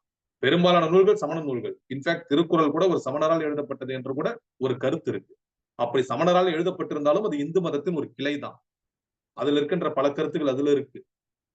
அது மட்டுமல்ல, வெளிநாட்டிலிருந்து இங்கு வந்த பல மதங்களை தன்னகத்தே கொண்டு அதற்கு அங்கீகாரம் கொடுத்த ஒரு தேசமாக நம் தேசம் இருக்கு. அது கிறிஸ்துவ மதமாக இருக்கலாம், இஸ்லாம் மதமாக இருக்கலாம், பாரசீக மதமா இருக்கலாம், இன்னும் பல்வேறு விதமான மதங்கள். இப்படி கடவுளின் தேசமாக பல்வேறு விதமான ஆப்ஷன்ஸ், பல்வேறு விதமான வகைகளை வைத்திருக்கு. கலைக்கு நான் முன்னாடியே சொன்ன பல கலைகள், அதுல இசை, நாட்டியம், நாட்டியம் எடுத்தாலே அதுல பல கலைகள். அழகு தேசத்துக்கு நான் முன்னாடியே அதை பத்தி விளக்கமா சொல்லிட்டேன். ஆனால் இதையெல்லாம் விட தாண்டி இந்த இந்தியா என்பது ஒரு அறிவு தேசம். இங்க உட்கார்ந்திருக்க ஆளுமைகள் அதற்கு சாட்சி. அது பிரெஞ்சு தேசத்துல இருந்து இணைந்திருக்கின்ற பாவலர் பத்ரிஷா இருந்தாலும் சரி, அல்லது நல்லாசிரியராக இருக்கக்கூடிய ஆன்மீக செம்மல் கிட்டத்தட்ட 40 ஆண்டுகளுக்கு மேலாக குடியரசு தினத்திற்கும் சுதந்திரத்திற்கும் சேர்த்து அணிவகுப்புக்கான பின்னுரையை கொடுத்தவர் என்ற பெருமையை இன்னும் 10 வருடங்களில் பெறப்போகின்றவர். ஏன்னா இப்ப 30 வருடங்கள் அவர் தாண்டிட்டார். இன்னும் 10 வருடங்கள்ல 40 வருடங்கள் கடந்தவர் என்ற பெருமையை பெறுவார். ஏன் இப்ப 40ன்றதை நான் சொல்றேன்னா, அப்படி 40 ஆண்டுகளாக தேசிய கொடியை ஏற்ற ஒரு மிகப்பெரிய மனிதர், இந்த புதுவை மண்ணின் சொத்துன்னு நான் அவர் சொல்லுவேன். அவர் தான் புதுவை தமிழ்ச்சங்கத்தின் தலைவர் முத்து. அந்த விழாவில் வாழ்த்துறை வழங்குவதற்காக மிகப்பெரிய ஜாம்பவான்கள் எல்லாம் இருக்கின்ற இந்த புதுவை மாநிலத்தில் மிகச்சிறந்த 6 மனிதர்களில் ஒருவராக என்னை அவர் தேர்ந்தெடுத்ததற்கு தமிழமது புலனக்குழுவின் சார்பாகவும், ஒரு தமிழனாகவும், ஒரு இளைஞனாகவும், ஒரு இந்தியனாகவும், புதுவை தமிழ்ச்சங்கத்தின் ஒரு தொடர்புடைய ஒரு பற்றாளனாகவும், முத்து ஐயா அவர்களுடைய ஒரு நண்புக்கு உரியவனாகவும் இந்த நேரத்தில் மனப்பூர்வமான நன்றிகளை தெரிவிக்கிறேன். நாளை மறுநாள் யோசிச்சு பாருங்க, 30 வருடங்களுக்கு பின்னூட்டம் கொடுத்தவர் நம்ம கூட இப்ப இணைப்புல இணைஞ்சிருக்காரு ஆன்மீக செம்மல். 40 வருடங்களாக தேசிய கொடியை பல்வேறு இடர்பாடுகளுக்கு இடையில் ஓரிரு முறை மருத்துவமனையில் அனுமதிக்கப்பட்டிருந்தால் கூட அந்த தேசிய கொடியை ஏற்றிவிட வேண்டும் என்ற அடிப்படையில் சென்று ஏற்றிவிட்டு தொடர்ச்சியாக 40 ஆண்டுகள் ஏற்றிய ஒரு மகா பெரும் சாதனை. அந்த சாதனையை பாராட்டுகின்ற நிகழ்வில் என் பெயரை பொறித்ததே எனக்கு கிடைத்த ஒரு பெரிய சாதனையா நான் நினைக்கிறேன். அது ஒரு அந்த பெயர் அந்த அந்த அந்த அழைப்பதில் என் பெயர் இடம்பெற்றதே. அதுவும் எப்படி இடம்பெற்றிருக்கின்றது? பல்வேறு நிகழ்ச்சிகளில் பல்வேறு வாழ்த்துறையாளர்கள் பல்வேறு பேரெல்லாம் பின்னுக்கு தள்ளிவிட்டு என்று நம்ம அதை தவறாக சொல்ல வேண்டாம். ஆனால் அவர்களை தாண்டி அரசவை கவிஞராக இருந்த மிகச்சிறந்த ஒரு கவிஞர் முத்துலிங்கம், எம்ஜிஆருக்கு மிகச்சிறந்த பாடல்களை எழுதியவர், அனைத்து இந்திய தமிழ்ச்சங்கத்தின் தலைவராக இன்றளவும் இருந்து கொண்டு கிட்டத்தட்ட 3 ஆண்டுகளுக்கு முன்பாகவே எனக்கு தமிழ் சான்றோன் என்ற விருது வழங்கி, அதுவும் சைதை துரைசாமி என்ற ஒரு அப்பழுக்கற்ற அரசியல் தலைவர் அவருடைய கையால் எனக்கு அங்கீகாரம் கொடுத்த அழகு பார்த்த திரு ஆவடி குமார் அவர்கள். இன்றளவும் பல பேர் கல்யாணம் தான் கட்டிக்கிட்டு ஓடி போலாமா அல்லது ஓடி போய் தான் கல்யாணம் தான் கட்டிக்கலாமா என்ற பாடல்களை ஒரு பக்கம் எழுதினாலும், அவரவர் வாழ்க்கையில் 1000 மாற்றங்கள் என்ற தத்துவார்த்தமான பாடலை எழுதி அனைவரின் மனதிலும் இடம் பிடித்த கவிஞர் வைரமுத்துவிடம் இணையனாக பணியாற்றி தமிழின் மீது மிகுந்த நேசம் கொண்ட கவிஞர் சிநேகன் அவர்கள் இந்த புதுவை மண்ணில் செந்தமிழ் செம்மல், சீனு வேணுகோபால் என்று அனைவராலும் பாராட்டப்பட்டு நம்மளுடைய 2 புத்தகங்களையும் ஆய்வு செய்து இந்த புதுவை மண்ணிற்கும் புதுவை அரசுக்கும் அறிமுகப்படுத்தி இன்று நடைபெற்றுக் கொண்டிருக்கின்ற குழந்தைகள் கண்காட்சிகள் கூட நம்மளுடைய புத்தகம் இடம் பிடித்திருக்கிறது என்று சொன்னால் அந்த புத்தகத்திற்கு அவர் கொடுத்த சான்றிதழ் அப்படிப்பட்ட செந்தமிழ் செம்மல் சீனு வேணுகோபால் அவர்கள். அதை போலவே மிகச்சிறந்த ஒரு ஆளுமையாக எட்டயபுரத்திலிருந்து வந்து இணைந்து பல்வேறு பாரதியை பற்றிய பல ஆராய்ச்சி கட்டுரைகளை சமர்ப்பித்த ஒரு மிகச்சிறந்த ஆளுமை அவரோடு சேர்த்து 6வது மனிதராக என்னை இந்த 6 பேர் தான் வாழ்த்துறை அதில் ஒருவனாக என்னை இணைத்திருக்கின்றார்கள். புதுவை தமிழ்ச்சங்கத்தின் தலைவராக இருக்கக்கூடிய, அந்த புதுவை மண்ணின் சொத்தாக இருக்கக்கூடிய, நம் அனைவரும் அன்போடு முத்து என்று அழைக்கின்ற தமிழுக்கு கிடைத்த ஒரு முத்து. அது மட்டுமல்ல, அவருக்காக நான் எழுதிய கவிதையும் அந்த மலரில் இடம்பெற செய்திருக்கிறார். அவருடன் ஒரு நிகழ்ச்சியில் நான் கலந்து கொண்டு 2 மணி நேரம் தான் அவர் கூட செலவிட்டேன். அவர் இதயத்தில் இடம் பிடிக்கக்கூடிய ஒரு வாய்ப்பை இறைவன். அதற்கு காரணம் என்னை பற்றி முழுமையாக அவர் அந்த விழாவில் தான் அறிந்து கொண்டார். என்னுடைய ஏற்கனவே நம் இந்த இயக்கமோ நானோ செய்திருக்கின்ற பல செயல்பாடுகளை பற்றியும் சரி, நான் அவரிடம் பழகிய விதத்தையும் அவரை அறிமுகப்படுத்தினால அதிலிருந்தே அவர் அதை போட்டு விட வேண்டும் என்று அந்த வாழ்த்துறையில நினைச்சிருக்காரு. எதற்கு சொல்ல வரேன்னா, அப்படி 40 ஆண்டுகளை தேசிய கொடி ஏற்றிய ஒரு மிகப்பெரிய ஒரு சகாப்தம் அவருடனும் நாம் இணைந்திருக்கின்றேன். எல்லாம் வல்ல இறைவனால் 30 வருடங்களாக அந்த தேசிய கொடியை ஏற்றி வைக்கின்ற நிகழ்வில் தொடர்ச்சியாக இடம் பிடிக்கக்கூடிய நமது புவனேஸ்வர் அவர்களை நினைச்சிருக்காங்க. கிட்டத்தட்ட 30 ஆண்டுகளுக்கு மேலாக பிரெஞ்சு தேசத்தில் இருந்தால் கூட தன்னுடைய தேசிய கொடியை இதயத்திலும் உள்ளத்திலும் இல்லத்திலும் தாங்கி எப்பொழுதும் நிகழ்வில் இடம் பிடிக்கக்கூடிய பாவலர் பத்ரிஷா அவர்கள் நினைச்சிருக்காங்க. நான் சொன்னால் என்றால் என்னையாக இருக்கக்கூடிய நமது மணிமேகலை அவர்கள், பாருங்க பேர்லயே மணிமேகலை, ஒரு மிகச்சிறந்த காப்பியம், இரட்டை காப்பியங்களில் ஒரு மிகச்சிறந்த காப்பியம். அவங்க நம்ம கூட இணைஞ்சிருக்காங்க. சில பணிகளை நான் சொல்லும் போது நான் என்றால் என்னையாக எனக்காக செய்து கொடுக்கக்கூடிய ஒரு மிகச்சிறந்த ஆளுமை, மிக துடிப்பான ஒரு இளைஞி. அவரும் கோவை மாநகரை சேர்ந்தவர். நம்மளுடைய கவிக்குயில் விஜயராணியை பற்றி நாம் குறிப்பிடாமல் இருக்கவே முடியாது. இன்றைய நிகழ்வில் ஒரு சில தொழில்நுட்ப கோளாறு காரணமாகவும் சில பணிச்சூழல் காரணமாகவும் இணைய முடியல. ஆனாலும் ஒரு மிகச்சிறந்த ஆளுமையாக தொடர்ச்சியாக நம்மளுடைய நிகழ்வுகளில் பங்கெடுத்து நம் இயக்கத்தின் வளர்ச்சிக்கு மிகச்சிறந்த ஆக்கத்தையும் ஊக்கத்தையும் உறுதுணையாகவும் கொடுத்துக் கொண்டிருக்கின்ற ஒரு மிகச்சிறந்த ஆளுமை. இன்னும் பல்வேறு ஆளுமைகள் இந்த நிகழ்ச்சியில் இணைய முடியாவிட்டாலும் நேரலையில் இதை பார்த்துட்டு இருக்காங்க, ஒளிப்பதிவை பார்த்துட்டு இருக்காங்க. இப்படிப்பட்ட அனைவருடைய பங்களிப்போடு தான் நம்மளுடைய இயக்கம் மிகுந்த வீரநடை போட்டுக் கொண்டிருக்கின்றது. அப்படிப்பட்ட சூழலில் இந்த தேசியத்தையும் இந்த குடியரசு தினத்தை கொண்டாடக்கூடிய இந்த அற்புதமான தருணத்தில் இந்த இந்திய தேசத்தின் பெருமைகளை பற்றி ஓரிரு வார்த்தைகள் உங்களுடன் பேசியதில் மற்றற்ற மகிழ்ச்சி அடைகின்றேன். நிறைய இளைஞர்கள் இந்த நிகழ்ச்சி பார்க்கறதுனால ஒரே ஒரு கதையை மட்டும் சொல்லி என்னுடைய உரையை நான் நிறைவு செஞ்சேன். ஏன்னா நிறைவு செய்யணும். ஏன்னா நிறைவு செய்தால் மட்டும்தான் பிறருடைய கருத்துக்களை கேட்டு நம்மால் நிறைவடைய முடியும். ஏன்னா அனைவருக்கும் 10 நிமிடங்கள் நான் கொடுத்திருக்கிறேன். அவங்க அனைவரும் 10 நிமிடங்கள் அவர்களுடைய உரையை நம் தேசத்தை பற்றி கொடுக்கலாம். இது ஒரு பஞ்சதந்திர கதை. இது இந்த நாட்டுக்கும் தேவையானது, வீட்டுக்கும் தேவையானது, ஒவ்வொரு மனிதனுக்கும் தேவையானது, ஒவ்வொரு இளைஞனுக்கும் தேவையானதுன்றதுனால இங்க பதிவு செய்யறேன். அப்படித்தான் நமது பாரத தேசம் நம்மை வழி நடத்துகின்றது. அதுக்காக சொல்றேன். இது பாரத தேசத்தின் பாரம்பரியத்தோடு ஒட்டி வருகின்ற ஒரு கதை. ஒரு மிகப்பெரிய மரம், ஒரு பெரிய ஆலமரம்னு வச்சுக்கோங்க. அந்த ஆலமரத்துல ஒரு குரங்கு, ஒரு பாம்பு, ஒரு தூக்கணாங்குருவி, 3 உயிர் வாழுது. அந்த தூக்கணாங்குருவி மிகச்சிறந்த கூடு கட்டு நம்ம எல்லாருக்குமே தெரியும். வான்குருவியின் கூடு வல்லருக்கு தொல்கரையான், தேன் சிலம்பி யாருக்கும் செய்கிறதாம், யாம் பெரிதும் வல்லோமே என்று வலிமை சொல்ல வேண்டாம் கான், எல்லோருக்கும் ஒவ்வொன்று எளிதன் தான் நமது அவ்வை பாட்டி. தூக்கணாங்குருவி கட்டுற மாதிரி கூட்டம் நம்மளால கட்ட முடியாது. எறும்பு கட்டுற மாதிரி, சிலந்தி கட்டுற மாதிரி வலையை நம்மளால பின்ன முடியாது. அல்லது கரையான் கட்டுற புட்டை கூட நம்மளால கட்ட முடியாது.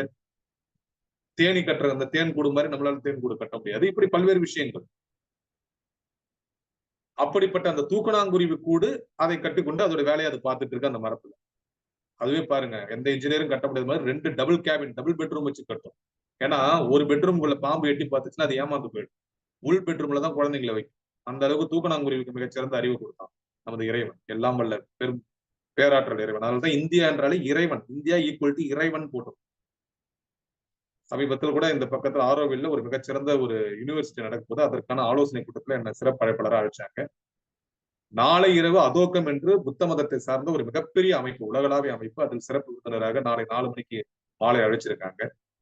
நாளைக்கு காலையில இமாக்குலேட் காலேஜ்ல ஒரு மிகச்சிறந்த தமிழ் சார்ந்த நிகழ்ச்சி, அதில் சிறப்பு பார்வையாளராக அழைச்சிருக்காங்க. இப்படி பல்வேறு நிகழ்வுகளில் தொடர்ச்சியாக நான் அழைக்கப்படுவதற்கான காரணம் இந்த தேசத்தை நேசிப்பது மட்டுமல்ல, இந்த தேசத்தின் ஒரு பகுதியாக இருக்கக்கூடிய நம் தமிழை நேசிப்பது. ஏன்னா அந்த தமிழ் தான் இப்படி வான்குருவியின் கூடு வல்லருக்கு தொல்கரையான் என்று குருவியை பத்தியும் கரையானை பத்தியும் பதிவு செய்து, வேற எந்த மொழியும் பதிவு செய்யுது. அது அவ்வை பாட்டி மூலமாக, பெண்மையின் பேராற்றலாக. அதே மரத்துல ஒரு பாம்பு இருக்குது. அது அப்பப்போ போயிட்டு பொந்துக்குள்ள இருக்கிற கிளி முட்டையோ காக்கா முட்டையோ சாப்பிட்டுடுது. அப்படியே மரத்துல கிளையில சுத்திக்கிட்டு அப்படியே சுத்திட்டு இருக்கு. அந்த குரங்கும் அப்பப்ப அப்படியே மரத்துக்கு கலத்தாவே அங்க இருக்க பழங்களை பறிச்சு சாப்பிட்டுட்டு இருக்கு. ஆனா இந்த 3த்துக்கும் ஒரு ஒற்றுமை இருக்கு. 3ம் நல்ல நண்பர்களா இருக்கு. 3 குணங்கள் வேறவா இருந்தாலும் நல்ல நண்பர்களா இருக்கு. அந்த தூக்கணாங்குருவியும் அந்த பாம்பும் அந்த குரங்கும் நண்பர்களா இருக்கு. அப்ப தூக்கணாங்குருவிக்கு எப்போதுமே ஒரு சின்ன பெருமை. இந்த அளவுக்கு ஒரு அற்புதமான வீட்டை கட்டக்கூடிய வலிமை எனக்கு தாண்டா இருக்கு, வேற யாருக்கும் அந்த வலிமை இல்லப்ப. ஒரு பாம்பால ஒரு புத்த கட்ட, ஏற்கனவே கரையான் கட்டி வச்சு புத்துக்குள்ளதான் பாம்பு இருக்க முடியும். அதால பாம்பை உருவாக்க முடியும். குரங்குக்கு ஒரு வீடு எல்லாம் கிடையாது. மரத்துக்கு மரம் கிளத்தாவிட்டு இருக்கும். எந்த மரத்துல எது கிடைக்குதோ அங்க போயிடும். ஆனா நான் பாரு எனக்குன்னு ஒரு தனி டெக்னாலஜி வச்சுக்கிட்டு அழகா ஒரு தூக்கணாங்குருவி கட்டை வச்சு ஒரே ஒரு சின்ன நூல்ல ஒரு பெரிய பந்தையே தொங்க விடுறேன். எப்படிப்பட்ட ஒரு இறைவன் எனக்கு திறமையை கொடுத்துட்டான் அப்படின்னு அதுக்கு ஒரு பெருமிதம். அதை பாம்பு கிட்ட சொல்லுது. பாம்பு உடனே சொல்லுது, நான் மட்டும் என்ன, நானும் கஷ்டப்பட்டு தேடி தேடி போய் தானே பொந்துல போய் முட்டையை சாப்பிடுறேன். அது என்ன சாதாரண விஷயமா? எந்த பொந்துல எந்த முட்டை இருக்குதுன்னு கண்டுபிடிக்கணும். உன்ன மாதிரி பிரில்லியன்டான தூக்கணாங்குருவி என்னை ஏமாத்துறதுக்காக டபுள் பெட்ரூம் வச்சு கட்டிடுறீங்க. அதுல கரெக்டா கண்டுபிடிச்சு கிளவரா போய் எதுல வச்சிருக்கான்னு பார்த்து அது என் வாயுக்குள்ள நுழையிற மாதிரி ஒரு பொந்தா பார்த்து அதுக்குள்ள நான் முட்டையை பிடிச்சி எடுக்கணும். இப்ப நானும் உழைக்கிறேன் அப்படின்னு பேசிட்டு இருந்தோம். இது ரெண்டும் பேசிட்டு இருக்கும்போது அங்க குரங்கு வந்த உடனே இந்த ரெண்டுத்துக்கும் ஒரு சின்ன பெருமை வந்துருச்சு. நான் உழைச்சு சாப்பிடுறேன், பல பொந்துக்கு போய் முட்டையை குடிச்சு அல்லது ஏதாவது கிடைக்கிற சின்ன சின்ன உயிரினங்களை சாப்பிட்டு நான் தூக்கணாங்குருவி கட்டிட்டு பல இடங்களுக்கு பறந்து வந்து நான் என்னுடைய குழந்தைங்களுக்கு உணவு ஊட்டுறேன். ஆனா நீ மட்டும் என்ன மரத்துக்கு மரம் கலத்தாவிட்டு இருக்க, நீ ஒரு வேஸ்ட் அப்படின்னு சொல்லிட்டு அந்த ரெண்டு சேர்ந்து அந்த குரங்க நம்ம இங்கிலீஷ்ல சொல்லணும்னா ரேக்கிங் பண்ணுது, தமிழ்ல சொல்லணும்னா வெறுப்பேத்துது. அப்ப அந்த குரங்கு சொல்லுச்சான், உண்மைதான்.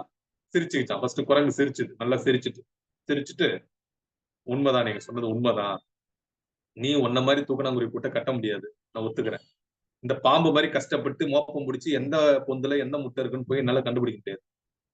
ஆனா என்னால ஒண்ணு செய்ய முடியும் அப்படின்னு. என்னன்னா அடுத்த செகண்ட் தூக்கணாங்குருவி கூட்ட பிச்சு போட்டுட்டு தான் பாம்பை மரத்துல இருந்து தூக்கி சட்டார்னு அடிச்சுதான். பாம்பு இறந்து போச்சு, தூக்கணாங்குருவி கூட பிஞ்சு போச்சு. இதுதான் குரங்கு. இதுதான் குரங்கு.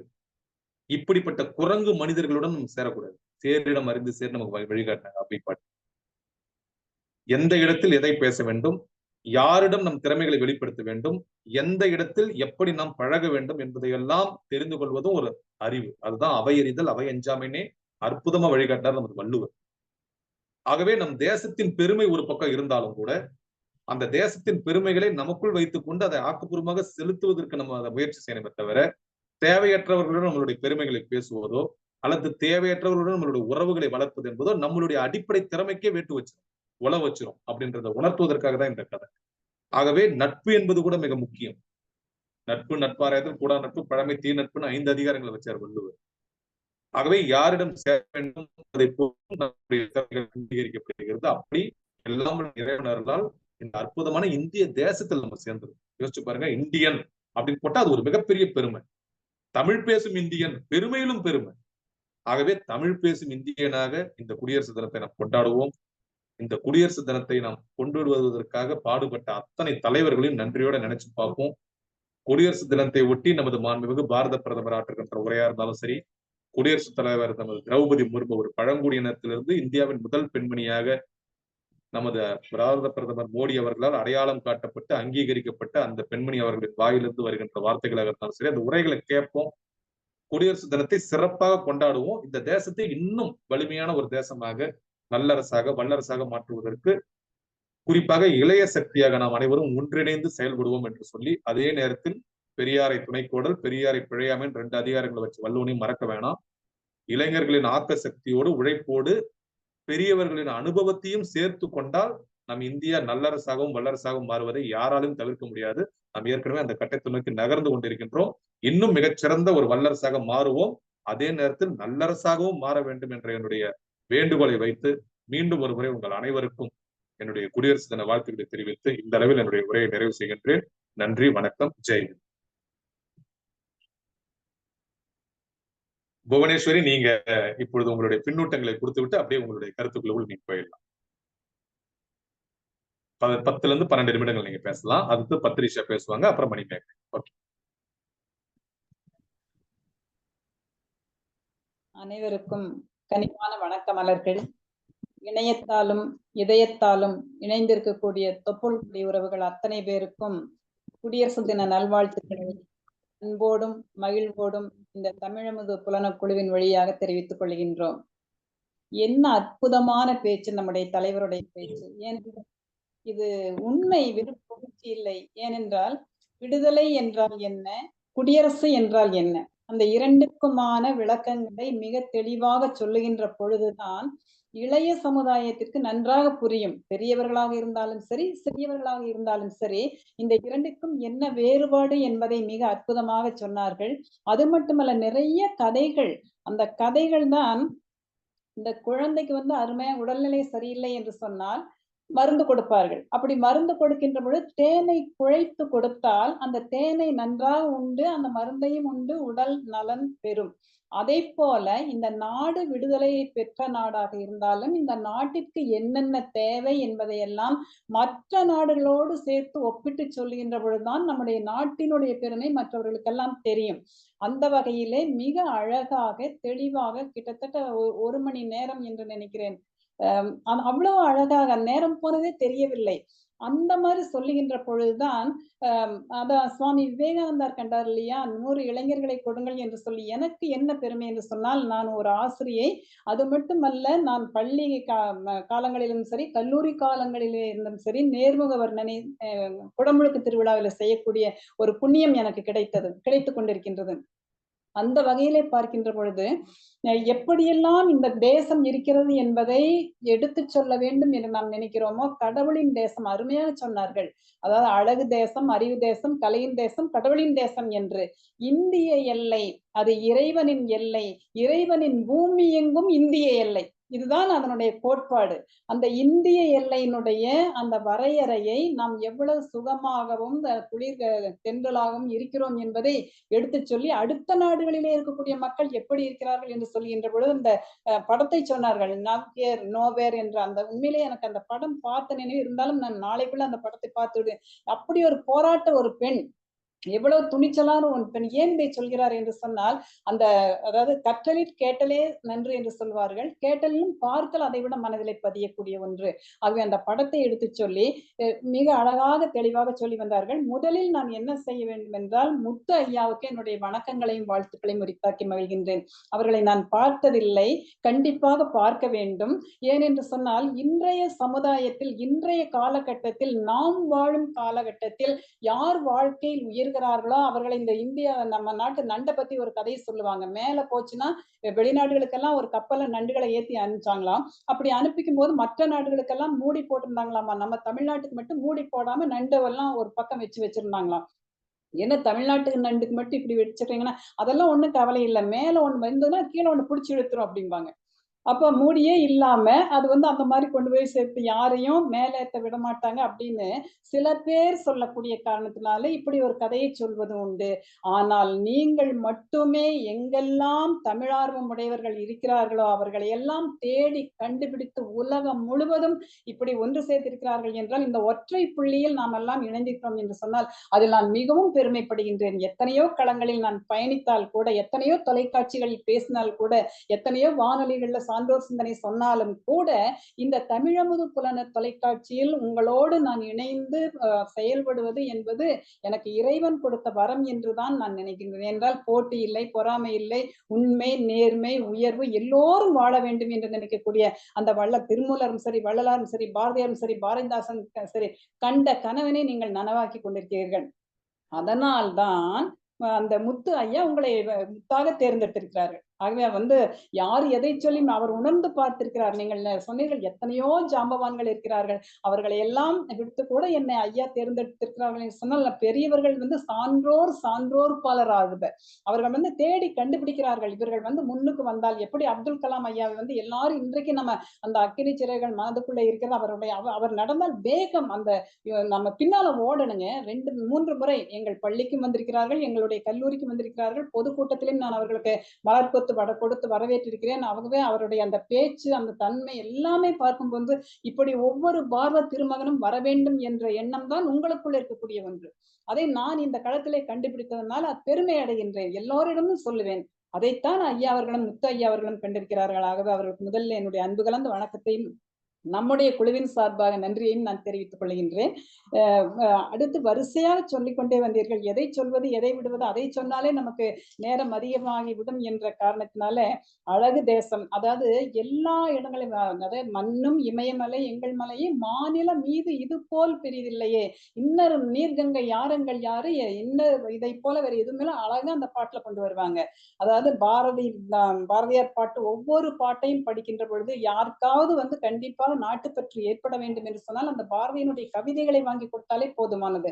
இன்றைக்கு நம்ம சுதந்திர காற்றை சுவாசித்துக் கொண்டிருக்கிறோம் என்று சொன்னால் விடுதலை வீரர்கள் எத்தனை பேர் தங்களுடைய உடல், பொருள், ஆவி அனைத்தையும் இழந்து அவர்கள் அன்றைக்கு கொடுத்த உயிர்தான் இன்றைக்கு நம்ம பட்டொளி வீசி பறந்து கொண்டிருக்கக்கூடிய அந்த பாரத மாதாவினுடைய அந்த தேசிய கொடியிலிருந்து உதிரக்கூடிய மலர்கள் எல்லாம் எத்தனையோ பெண்களினுடைய கூந்தலிலிருந்து உதிர்ந்த மலர்கள் தான் என்று அதை உதிர்க்கின்ற பொழுது அதை நான் நினைத்து, ஏனென்றால் அது வர்ணனை செய்கின்ற பொழுது காலையில் 6 மணிக்கே சென்று விடுவேன். 6 மணியிலிருந்து அந்த நம்முடைய மாவட்ட ஆட்சியர் பெருந்தகை அவர்கள் கொடியேற்றிய அந்த எல்லாம் உலா வந்து பார்க்கின்ற வரைக்கும் தொடர்ச்சியாக வர்ணனை செய்யக்கூடிய ஒரு புண்ணியம் எனக்கு கடந்த 89வது ஆண்டிலிருந்து இன்றைக்கு வரைக்கும் இருக்கிறது என்று சொல்லுகின்ற பொழுது அது இறைவன் கொடுத்த ஒரு வரம் என்றுதான் நினைக்கின்றேன். அப்படிப்பட்ட அந்த சூழலில் எத்தனை பேர் எப்படியெல்லாம் துன்பப்பட்டார்கள், எப்படியெல்லாம் இன்னுயிரை கொடுத்தார்கள் என்று அதை நான் வர்ணனையிலே சொல்லுவேன். அப்படி சொல்லுகின்ற பொழுதுதான் எப்படியாவது நாட்டுப்பற்றை இந்த குழந்தைகளுக்கு ஊட்டி இருக்கக்கூடிய நாட்டை மிக உயர்ந்த நாடாக, உலகத்திலேயே மிக உயர்ந்த நாடாக, தலை சிறந்த நாடாக கொண்டு வர வேண்டும் என்று நான் எண்ணிக்கொண்டிருந்தேன். அதற்கு சரியான களம் எனக்கு கிடைத்தது. ஐயா, உங்களுக்கு மிகவும் முதலில் மீண்டும் நான் நன்றியை தெரிவித்துக் கொள்கின்றேன்.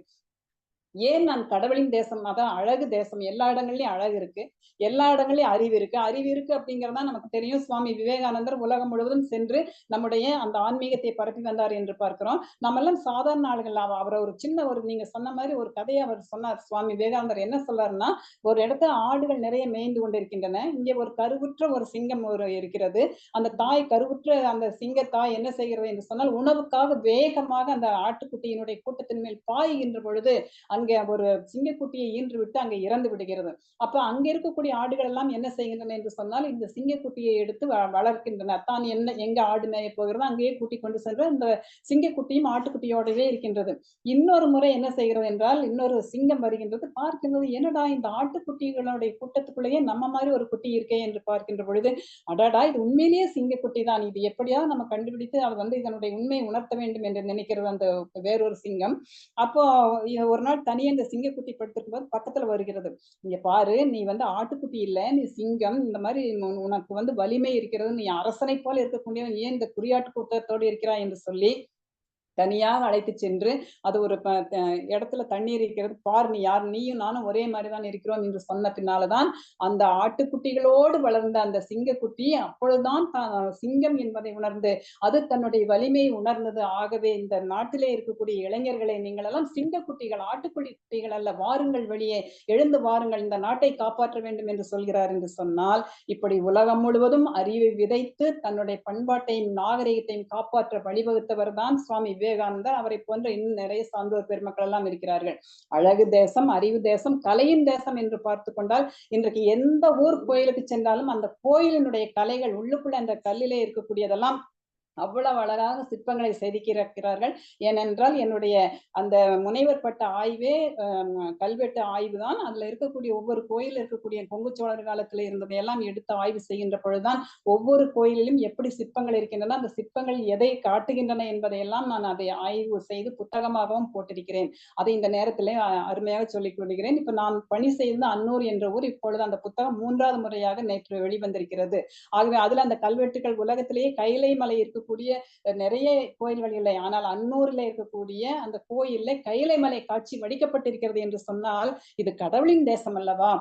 அதனாலதான் என்ன சொல்றாங்க அப்படின்னு கேட்டீங்கன்னா, கோயில் இல்லா ஊரில் குடியிருக்க வேண்டாம். ஏன் அப்படி சொன்னார்கள் என்றால், மனசாட்சின்னு ஒண்ணு இருக்கு இல்லையா, உலகத்திலேயே 2 சாட்சி, ஒன்று தெய்வத்தின் சாட்சி, இன்னொன்று மனசாட்சி. அப்போ மனசாட்சிக்கு பொதுவா நடக்க வேண்டும், அந்த தெய்வத்தின் படி நடக்க வேண்டும் என்றால், அதனாலதான் சின்ன வயதுல நம்ம எல்லாம் வளருகின்ற பொழுது பொய் பேசினால் சாமி கண்ணை குத்திரும் சொன்ன அன்றைக்கு சொல்லிக் கொடுத்த பயம்தான் இன்றைக்கு வரைக்கும் நம்ம வந்து உண்மையாகவும் நேர்மையாகவும் இருக்க வேண்டும் என்று.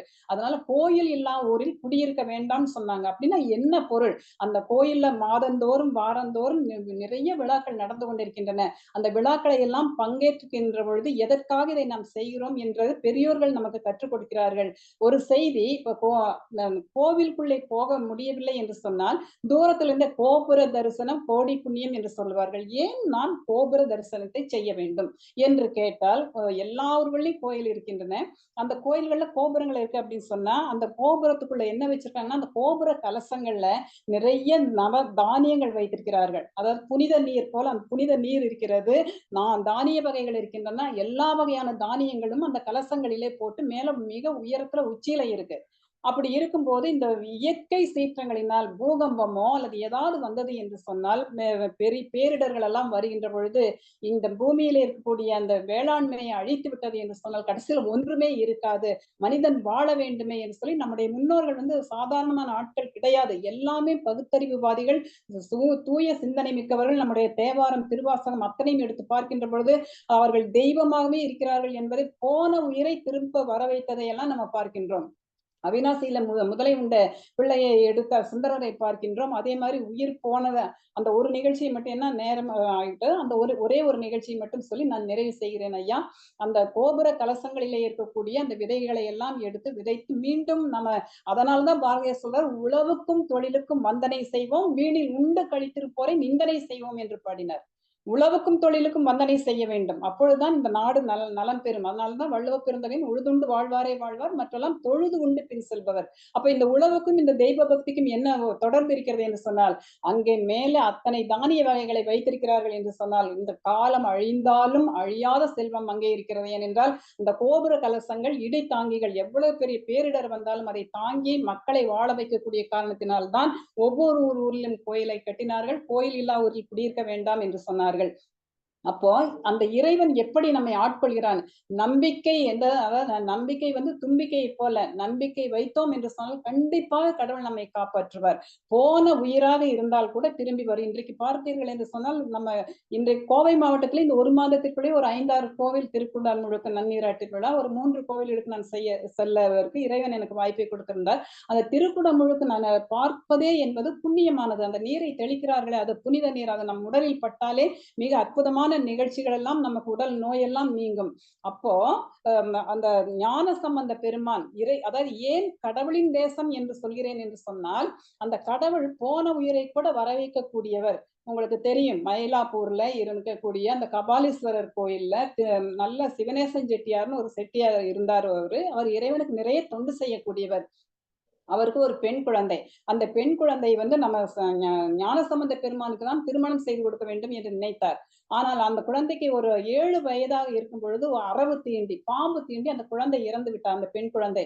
அவர் என்ன செய்கிறார் என்றால், என்றைக்காவது ஒரு நாள் ஞானசம்பந்த பெருமானை நான் பார்ப்பேன், அவரிடம் இந்த குழந்தையை கொடுத்து உயிர் வர வைப்பேன் என்று சொல்லி அந்த இறந்த குழந்தையினுடைய அஸ்தியை எல்லாம், எலும்பை எல்லாம் எடுத்து ஒரு கலசத்தில் போட்டு பத்திரமாக பாதுகாத்து வைத்திருக்கிறார்.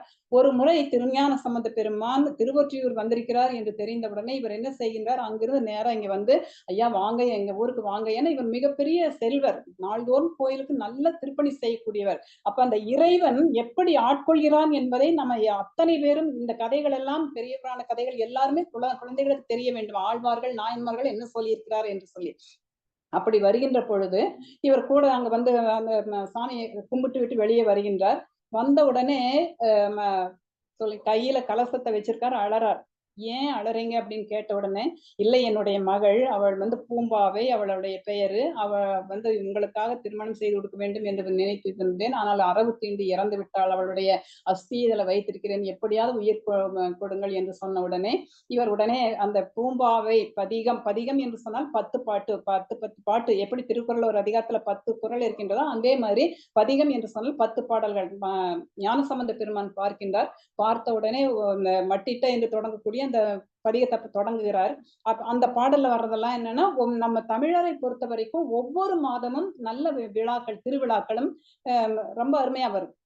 இப்ப கார்த்திகைனா கார்த்திகை தீபம், தைனா தைப்பூசம், இந்த மாதிரி ஒவ்வொரு மாதம் மார்கழி நோன்பு எல்லாமே நம்ம பார்க்கின்றோம். அப்படி பார்க்கின்ற பொழுது ஒவ்வொரு நோன்பை பற்றியும் அவர் பாடிக்கொண்டே வரும்போது அமைதியா இருக்கு. கடைசியில பாத்தீங்கன்னு சொன்னா, பெரும் சாந்தி காணாது போதியோ பூம்பாவா என்று அவர் பாடுகின்றார்.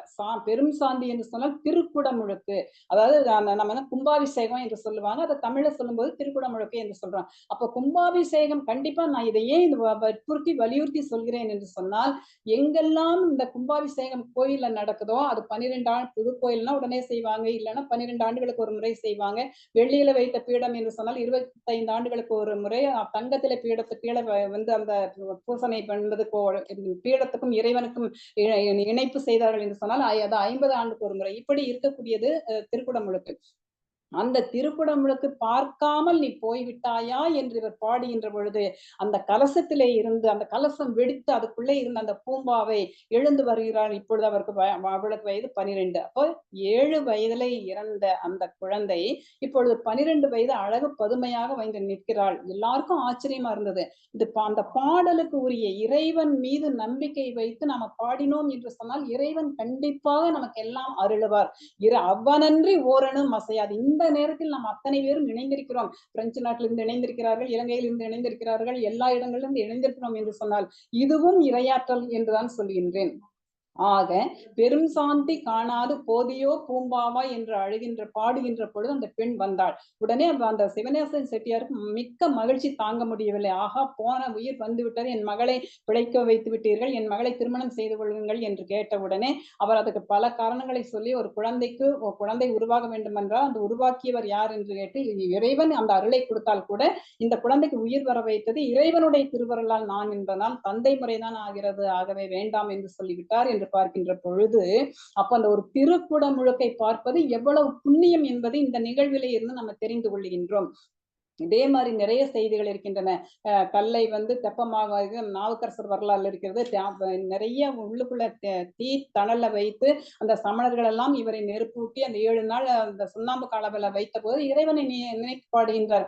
மாசில் வீணையும் மாலை மதியமும் வீசு தென்றலும் வீங்கிளவேனிலும் மூசு வண்டரை பொய்கையும் போன்றதே, மூசு மண்டரை பொய்கையும் போன்றதே, ஈசன் எந்தை இணையடி நிழலே.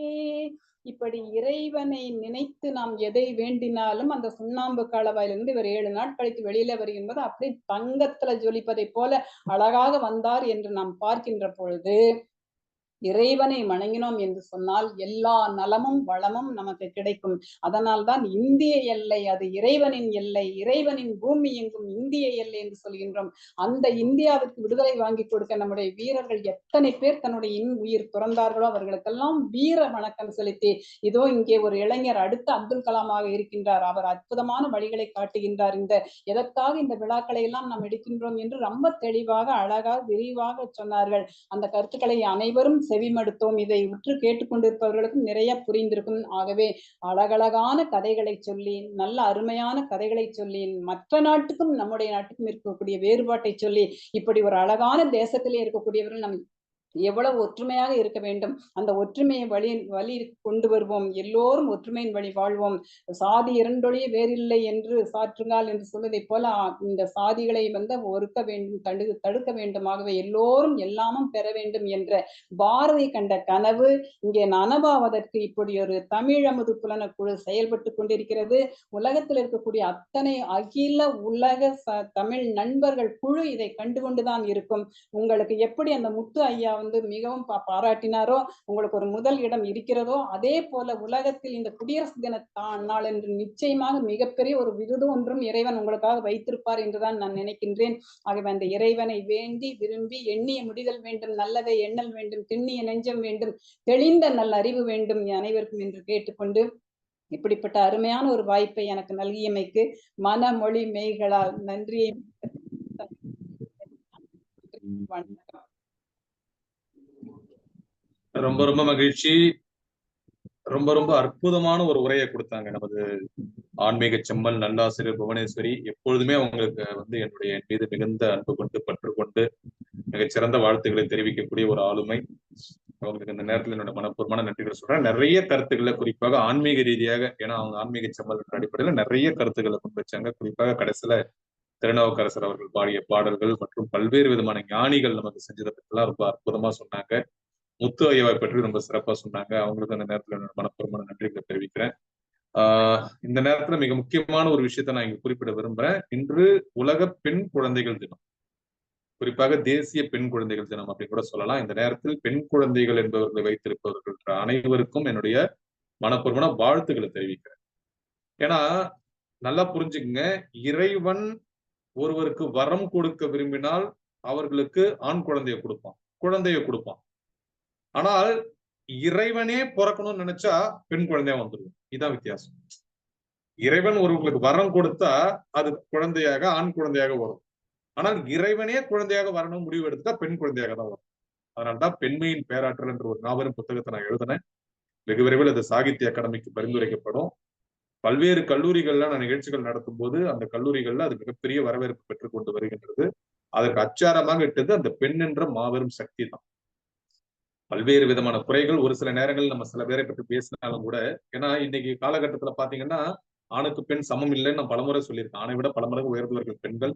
ஆனாலும் கூட சில இடங்களில் அந்த பெண்களுக்கு கொடுக்கப்படுகின்ற சில சலுகைகளை பயன்படுத்தி ஒரு சிலர் அதை தவறான முறையில் பயன்படுத்தக்கூடியது ஒரு சில இடங்களில் நடந்தாலும் கூட ஒட்டுமொத்தமாக இந்த பெண்ணினம் என்பது என்னைக்குமே உயர்ந்து நிற்குது. அந்த அடிப்படையில மிகச்சிறந்த ஒரு பெண்ணினத்திற்கான ஒரு அடிப்படை அடையாளமாக சர்வதேச பெண் குழந்தைகள் தினம் என்று கொண்டாடப்படுது. தேசிய பெண் குழந்தைகள் தினம். இந்த நிகழ்ச்சியில சென்ற வருடம் ஒரு மிகச்சிறந்த நிகழ்ச்சியில பங்கெடுத்தேன். ஆனால் இன்னைக்கு பணிச்சூழல் காரணமாக நம்மளுடைய நிகழ்ச்சி மூலமாக அந்த வாழ்த்துக்களை நான் தெரிவிக்கிறேன். இந்த நேரத்தில் பெண் குழந்தைகளை வைத்திருக்கின்ற அனைவருக்கும் கூட என்னோட வாழ்த்துக்கள். நமது லூசி அவர்கள் கூட இங்க இணைஞ்சிருக்காங்க. அவங்களுக்கு கூட இந்த நேரத்தில் என்னோட நன்றியை நான் தெரிவிக்கிறேன். ஏன்னா 2 நாட்களுக்கு முன்பாக நடந்த ஒரு வேல்ஸ் யூனிவர்சிட்டியில் நடந்த செமினாரில் அவர்கள் வேற ஒரு பணிச்சூழல் காரணமாக அங்க வந்திருக்கக்கூடிய சூழலில் ஏன்னா அவங்க நேரடியா பார்த்ததில்ல, முதல் முறையாக அங்கதான் நேரா பாக்குறாங்க.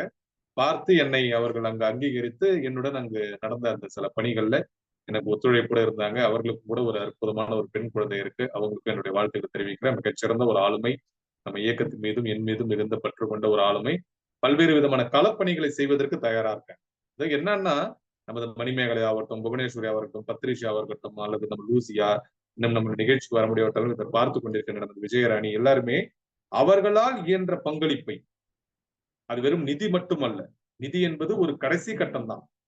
அந்த உழைப்பை, அந்த நேரத்தை, அந்த அன்பை, அந்த பண்பை, அவர்களுடைய அந்த ஆக்கப்பூர்வமான செயல்பாட்டை, உதாரணத்துக்கு இப்ப மணிமேகலை அவர்கள்ட்ட நம்மளுடைய நான் முன்பே சொன்னது போல நம்மளுடைய வெகு விரைவில் இணையதளம் வரப்போகுது. அநேகமாக பிப்ரவரி 14ஆம் தேதி காதலர் தினத்தன்று நம்மளுடைய உலகமெங்கும் நம்மளுடைய இணையதளத்தை வந்து திறக்கக்கூடிய ஒரு சூழல் இருக்கு. அதை நான் முறைப்படி அறிவிக்கிறேன். அப்ப அதற்கான அந்த டேட்டா பேஸை கிரியேட் பண்ணணும். இதுவரை நான் பெற்ற விருதுகள், இதுவரை நான் சென்ற நாடுகள், இதுவரை நான் பண்ண ஆராய்ச்சிகள், இனி பண்ண வேண்டிய ஆராய்ச்சிகள், ஏற்கனவே நம் அமைப்பு நடத்திய நிகழ்வுகள், தமிழ் சார்ந்த நிகழ்வுகள், மருத்துவம் சார்ந்த நிகழ்வுகள், சமூகம் சார்ந்த நிகழ்வுகள் என்று பிரித்து பிரித்து அவங்களுக்கு ஒரு புள்ளி தான் வச்சேன். ஆனா அவங்க அதை அழகா கோலம் போட்டு அதை ரங்கோலி கோலமா மாத்திட்டாங்க. அந்த ரங்கோலி காலத்தை பல இடங்களுக்கு எடுத்து செல்லக்கூடிய பொறுப்பை நம்ம லூசியா எடுத்திருக்காங்க. ஏன்னா ஒரு மிகச்சிறந்த ஒரு அழகாக அந்த டைப்பிங் தட்டச்சு செய்யக்கூடிய ஒரு ஆளுமை நம்ம லூசியா. அப்படிப்பட்ட அந்த வெப்சைட்டை உருவாக்கி அதை உலக நாடுகள் அனைவருக்கும் பகிரக்கூடிய வேலையை நமது பத்ரிஷா செய்வாங்க, நமது புவனேஸ்வரி செய்வாங்க. அப்படித்தான் நம்மளுடைய இயக்கம். எப்பொழுதோ நான் தூங்கும் போது கண்ட ஒரு கனவில் வந்த ஒரு கற்பனை காட்சி இன்று நனவாக உங்கள் முன்னாடி பல தடைகளை கடந்து பல்வேறு விதமான சாதனைகளை நம்ம செஞ்சுட்டு இருக்கோம்னா அதுக்கு உங்களுடைய அன்பும் ஒத்துழைப்பும் தான் காரணம். இந்த நேரத்தில் உங்களுக்கு மனப்பூர்வமான நன்றிகளை சொல்றேன். அதே நேரத்தில் குழந்தைகளுக்கான ஒரு புத்தக கண்காட்சி புதுச்சேரியில நடக்குது. அதிலும் நம்மளுடைய புத்தகங்கள் இடம்பெற்றிருக்கின்றன. ஏன்னா இந்த நிகழ்ச்சியின் பதிவை நீங்க பார்ப்பீங்க நிறைய பேர். அவர்களுக்கு தெரிவிப்பதற்காக சொல்றேன். 28ஆம் தேதி வரை அந்த புத்தக கண்காட்சியினோடு கூட குழந்தைகளுக்கான விளையாட்டு பொருட்கள் அங்கு விற்கப்படும். நேற்று கூட அங்கு சென்று விட்டு பம்பரம் எல்லாம் சுற்றி என்னுடைய பாலிய பருவத்து ஆசையை நாங்க நிறைவு செஞ்சோம். ஆனால் அது நான் என்னுடைய ஆசையை நிறைவு செய்யறதுக்காக மட்டும் அதை செய்யல. அதன் ஊடாக இந்த இளம் தலைமுறை அந்த பம்பரத்தை விடணும். நேற்று அங்க இருக்கவங்கிட்ட அதான் பேசிட்டு இருந்தேன். அது பம்பரம் நம்ம சொல்லிடுறோம். இந்த பம்பரம் என்பது இன்ஃபேக்ட் நான் என்னுடைய ஸ்டேட்டஸ்ல கூட போட்டிருந்தேன். அந்த பம்பரம் என்பது நாயகன் மேலிருந்து நூலினை ஆட்டுகின்றான், நாம் எல்லாம் பொம்மை என்று நாடகம் காட்டுகின்றான் என்பதற்கு அச்சாரமா அந்த பம்பரம் இருக்கு. சுற்றி விட்டா முழு நேரம் சுத்தாது. தொடங்கும் போது தட்டு தடுமாறி ஒரு கட்டத்துல நின்று சுத்தும். அப்புறம் ஒரு கட்டத்துல தானா அது விழுந்துதான் ஆகணும். எப்படிப்பட்ட ஒரு வாழ்க்கை தத்துவத்தை பம்பரம் சொல்லுது பாருங்க. சுத்திட்டே இருக்காது, சுத்தும் போது அழகா இருக்கும். ஒரு கட்டம் வந்தவொடனே அந்த பம்பரம் சுத்தாத ஒரு நிலைமைக்கு போகும். இதுதான் நம்ம வாழ்க்கையும். இப்ப நம்ம சுத்திட்டு இருக்கோம். ஆனால் என்னைக்கா இருந்தாலும் எல்லாருக்கும் ஒரு ஓய்வு உண்டு. அதை உணர்ந்து சுத்தும் போது சிறப்பான முறையில், வேகமான முறையில், அழகான முறையில், அறிவான முறையில் நம்ம சுத்திடணும். அதுதான் முக்கியம். ஆனா அதை விட மிக முக்கியம், அப்படி சுத்துறது நம்ம இல்ல, நம்மளை சுத்தி விட்டவன் எவனோன்றதை நினைச்சுக்கிட்டே சுத்தணும். பம்பரம் நினைச்சுக்க கூடாது நம்ம தான் சுத்துறோம், நம்மளே தான் இல்லைன்னோம். உன்னை சாட்டை வச்சு சுத்தி விட்டவன் யாரோ அது உனக்கு தெரியாது. ஆனா நம்ம அதை தெரிஞ்சுக்க முயற்சி பண்ணணும். இதுதான் ஆன்மீகம். இப்படி இந்த பம்பரத்துக்குள்ள ஒரு பெரிய ஆராய்ச்சியை பண்ணலாம். நேத்து கூட எனக்கு லைட்டா நேத்து இரவு உறங்கும் போது யோசிச்சது, பேசாம பனைமரம் எழுதுற மாதிரி பம்பரம்னு கூட ஒரு புத்தகம் எழுதிடலாமா ஒரு 150 பக்கத்துல. ஏன்னா அவ்வளவு தத்துவத்தை கொடுக்குது. அதுல இருக்க அடிச்சிருக்க ஆணில இருந்து, அதுல சுத்தப்படுற அந்த சாட்டையில இருந்து, அது விடுற முறையில இருந்து, அதுல இருக்க அந்த அச்சாணில இருந்து, அந்த பம்பரத்தோட வடிவத்துல இருந்து, அது சுத்தி அடங்குறதுல இருந்து, அது சுத்த தொடங்குறதுல இருந்து, எவ்வளவு வாழ்க்கையோட பம்பரம் அப்படியே ஒத்து வருது. அவ்வளவு சிந்தனைகள் நேத்து மேலிட்டுடுது. ஆனால் எதற்காக இதை சொல்றேன்னா, அப்படிப்பட்ட பம்பரத்தை எல்லாம் விடும்போது இயற்கை ரீதியாக, உடல் ரீதியாக நம்ம கைங்களுக்கு அந்த பயிற்சி வரும். எப்படி நம்மளுடைய தமிழ் இனம் கண்டுபிடிச்சிருக்கு பாரு. ஒரு கோலி குண்டு இப்படி அடிக்கும்போது இந்த விரல்களுக்கு அந்த பயிற்சி வரும். பெண்கள் பாத்தீங்கன்னா அந்த காலத்துல கழங்குன்னு நம்ம தமிழ்ல சொல்லுவாங்க, சுங்கரக்கான்னு சொல்லுவாங்கன்னு நினைக்கிறேன் கிராமத்தெல்லாம். சுங்கி விளையாடுறது, அந்த கையால இப்படி போட்டு அந்த ஜல்லிகள்லாம் அந்த பிடிப்பாங்க, இல்ல புளியாங்கோட்டையை பிடிப்பாங்க. இது மாதிரி எல்லாமே. அப்புறம் சில்லு விளையாடுறதுன்னு சொல்லுவாங்க. இப்படி பல விளையாட்டுகள் நம்ம தமிழ் பாரம்பரிய விளையாட்டுகளை இன்ஃபேக்ட் நான் சென்ற வருடம் கடலூர்ல அதுக்கான முயற்சி செஞ்சேன், அரசாங்க ரீதியாவே. அது நடக்கல. அநேகமா அடுத்த வருடம் நம்மளுடைய இயக்கமே அதை நடத்தும் நான் நம்புறேன். அதுக்குள்ள நம்ம அப்படிப்பட்ட ஒரு மாபெரும் இயக்கமாக வளர்ந்துரும். ஒரு பாரம்பரிய விளையாட்டு திருவிழாவை புதுச்சேரியில சர்வதேச அளவுல நம்ம நடத்துவோம். வாவ், வாட் இஸ் திஸ் பம்பரம் அப்படின்னு போர்த்துகீஸ் வந்து கேட்பான். அப்படி அப்படி கேட்க வைக்கணும். Wow, this is very amazing அப்படின்னு சுத்த வைக்கணும். அந்த லண்டன்கார அந்த பம்பரத்தை சுத்தறான்னு வச்சுங்களேன், வேர்ல்டு ஃபுல்லா பாப்புலர் ஆயிடும். அந்த பம்பரம் தமிழ்நாட்டுல இருக்கவங்க தான் சாதா பம்பரம். லண்டன்காரன் வந்து அந்த சாட்டை எடுத்து சுத்திட்டான்னு வச்சுக்கோங்க, அது வேர்ல்டு ஃபேமஸ். பம்பர் சாதா பம்பரம் தான். இப்படிதான் பல ஃபேமஸ் ஆயிடுது. நம்ம சாதாரணமா பழையதுன்னு சொல்லிட்டு அதை பெருசா சாப்பிட மாட்டோம் கௌரவம்னு. அதை பேக்கெட் பண்ணி வேர்ல்டு ரைஸ் விற்கிறான் யூரோல, 5 யூரோன்னு போட்டு. நம்ம நாட்டு பணத்துல 500 ரூபாய். இங்க என்னன்னா பழைய சாதத்துல என்ன இருக்கு? பழைய சாதத்துல அவ்வளவு பாக்டீரியா இருக்கு, பழைய சாதத்துல அவ்வளவு நுண்ணுயிர்கள் இருக்கு, பழைய சாதத்துல அவ்வளவு அற்புதமான ஒரு நீர் இருக்கு. அதனாலதான் அந்த காலத்துல பாத்தீங்கன்னா நீராகாரம்னு சொல்லுவாங்க. நீராகாரம், நீர் ஆகாரம், நீரே ஆகாரமா மாறிடும். அவ்வளவு குளிர்ச்சி வயிற்றுக்கு, அவ்வளவு குளிர்ச்சி உடம்புக்கு, அவ்வளவு குளிர்ச்சி மனசுக்கு. இப்படி பல்வேறு விஷயங்கள் நம்ம தமிழ் பாரம்பரியம் கொட்டி கிடக்குது. அதையெல்லாம் நினைவுபடுத்தக்கூடிய வகையில ஒரு அற்புதமான கண்காட்சி குழந்தைகளுக்காக நடந்துட்டு இருக்கு. கண்டிப்பாக இந்த சனி ஞாயிறு 2 நாட்கள்ல நீங்க கண்டிப்பா பயன்படுத்தி அந்த புத்தக கண்காட்சி பார்வையிடணும். குழந்தைகளுக்கான அத்தனை புத்தகங்கள் இருக்கு. அதில் கூடுதல் மகிழ்ச்சியாக நம்மளுடைய குறிப்பாக நான் எழுதிய சிகரம் தொடலாம் என்ற புத்தகமும் அங்க இடம் பிடிச்சிருக்கு. முதல் ஸ்டால்லே வைக்கப்பட்டிருக்கு. அதனால நீங்க உள்ள நுழைஞ்ச உடனே உங்களை வரவேற்கிறதே சிகரம் தொடலாமா தான் வரவேற்கும். அதனால தாராளமா நீங்க அந்த புத்தகத்தை வாங்கலாம். நிறைய சப்போஸ் இல்லாத பட்சத்துல சொன்னீங்கன்னா உங்களுக்கு வீட்டுக்கே நான் அனுப்பப்படும். அதே போல நிறைய அது மாதிரி விளையாட்டு பொருட்கள், இந்த காத்தாடி, பம்பரம், பல்லாங்குழி, ஜல்லி, அது மாதிரி நிறைய விஷயங்கள் இருக்கு. அதெல்லாம் நீங்க பார்த்து ரசிக்கணுன்றது ஒரு சின்ன வேண்டுகோளை நான் வைக்கிறேன். அதே போல நிறைய விஷயங்கள் நம்ம புவனேஸ்வர் அவர்கள் சொல்லும்போது சொன்னாங்க. அதை திருப்பி சொன்னா மணிக்கணக்குல நேரம் ஆயிடும்ன்றதுனால சுருக்கமா சொல்றேன். ஒரு மிகச்சிறந்த ஆளுமையாக பல்வேறு கருத்துக்களை இந்த குடியரசு தினத்தை ஒட்டி அவங்க நம்ம கிட்ட சொன்னாங்க. முத்து ஐயா அவர்களுக்கும் அவங்களுடைய வாழ்த்துக்களும் நன்றியை சொன்னாங்க. நிச்சயமா இந்த பதிவை நான் அவர்கிட்ட காட்டுவேன், நானும் அவர்கிட்ட சொல்லுவேன். நாளை மறுநாள் நிகழ்ச்சி உண்மையிலே, அதாவது நான் பல நிகழ்ச்சிகள் கலந்து கொண்டிருந்தாலும் கூட ஒரு மணிமகுடமான நிகழ்ச்சி தான். ஏன்னா நான் என்னுடன் மேடையில் அமர போற ஆளுமைகள் அது மாதிரி. ஆனா அதை கூட புவனேஸ்வர் அவர்கள் சொன்னாங்க, நீங்க எப்படி நீங்க அவங்களை விட சாதாரண ஆளு நீங்க நினைச்சுக்கலாம், நீங்களும் ஒரு ஜாம்பவான்னு சொன்னாங்க. இருக்கலாம், எல்லாம் வல்ல இறையறனால நான் ஏற்கிறேன். ஆனால் என்னுடைய வயதையும் அனுபவத்தையும் வைத்து நான் அவங்களை அப்படி கொஞ்சம் உயர்வா நினைக்கிறேன். ஏன்னா என்னுடைய வயதையும் அனுபவத்தையும் வைத்து பார்க்கும்போது அந்த மேடையை அலங்கரிக்க போகின்ற ஒரு இளைஞன் நானா தான் இருப்பேன். 2வது, அந்த மேடையில் ஒரு இளைஞனை அவர் ஏற்றிருக்காரு. பல வயதானவர்கள் காத்து இருக்க, அது உண்மையிலே பெரிய விஷயம். அந்த நேரத்தை அதை நீங்க வந்து உங்களுடைய அந்த கருத்துக்களின் மூலமா சொன்னீங்க. அதை நான் கண்டிப்பா அவர்கிட்டயும் நான் பதிவு செய்வேன். மிக்க நன்றி, ஒரு சிறப்பான உரையை நீங்க கொடுத்ததற்கு. மீண்டும் ஒரு முறை பெண் குழந்தைகள் தின வாழ்த்துக்களையும் தெரிவிச்சு பாவலர் பத்ரிஷா அவர்களை நம்ம பேச சொல்லுவோம். அவர்கள் பேசி முடித்தவரை மணிமேகலையுடைய உரையோடு நம்ம நிகழ்ச்சியை நிறைவு செய்வோம். நன்றி. அனைவருக்கும் வணக்கம். கேக்குதா, எதிரொலிக்குதா? உங்க குரல் உலகமெல்லாம் எதிரொலிக்குது, இப்ப கேக்குது. புகையிலை இல்லா சமுதாய இயக்கம், அகில உலக தமிழர் நண்பர்கள் இயக்கம், அது நீங்க எப்படி தொடங்குனீங்கன்னு எனக்கு தெரியல. உண்மையாவே அகில உலக மக்கள் அனைவரும் உங்களோட சேர்ந்திருந்து இந்திய நாட்டின் பெருமைகளை நாங்கள் உணர்கிறோம். ரொம்ப சந்தோஷமா இருக்குது உங்க கூட எல்லாம் இருக்கிறதுல. அப்புறம் வந்து தமிழ் அமுது புத்தகமும் வெளியே வருகிறது, ரொம்ப மகிழ்ச்சியா இருக்கிறது. தலைமைக்கு வணக்கம். தலைமை வந்து அழகா அப்துல் கலாம் போல நம்ம அழகாக வழி நடத்துகிறார்.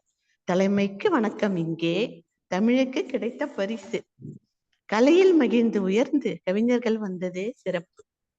சிலையென நாமும் திகைக்க சிந்தனை அழகிய வனைப்பே, விலையே இல்லையே உரைக்க வணங்கியே வாழ்த்து கூறுவேனே. தலைவருக்கு வாழ்த்துக்களை கூறுகிறேன்.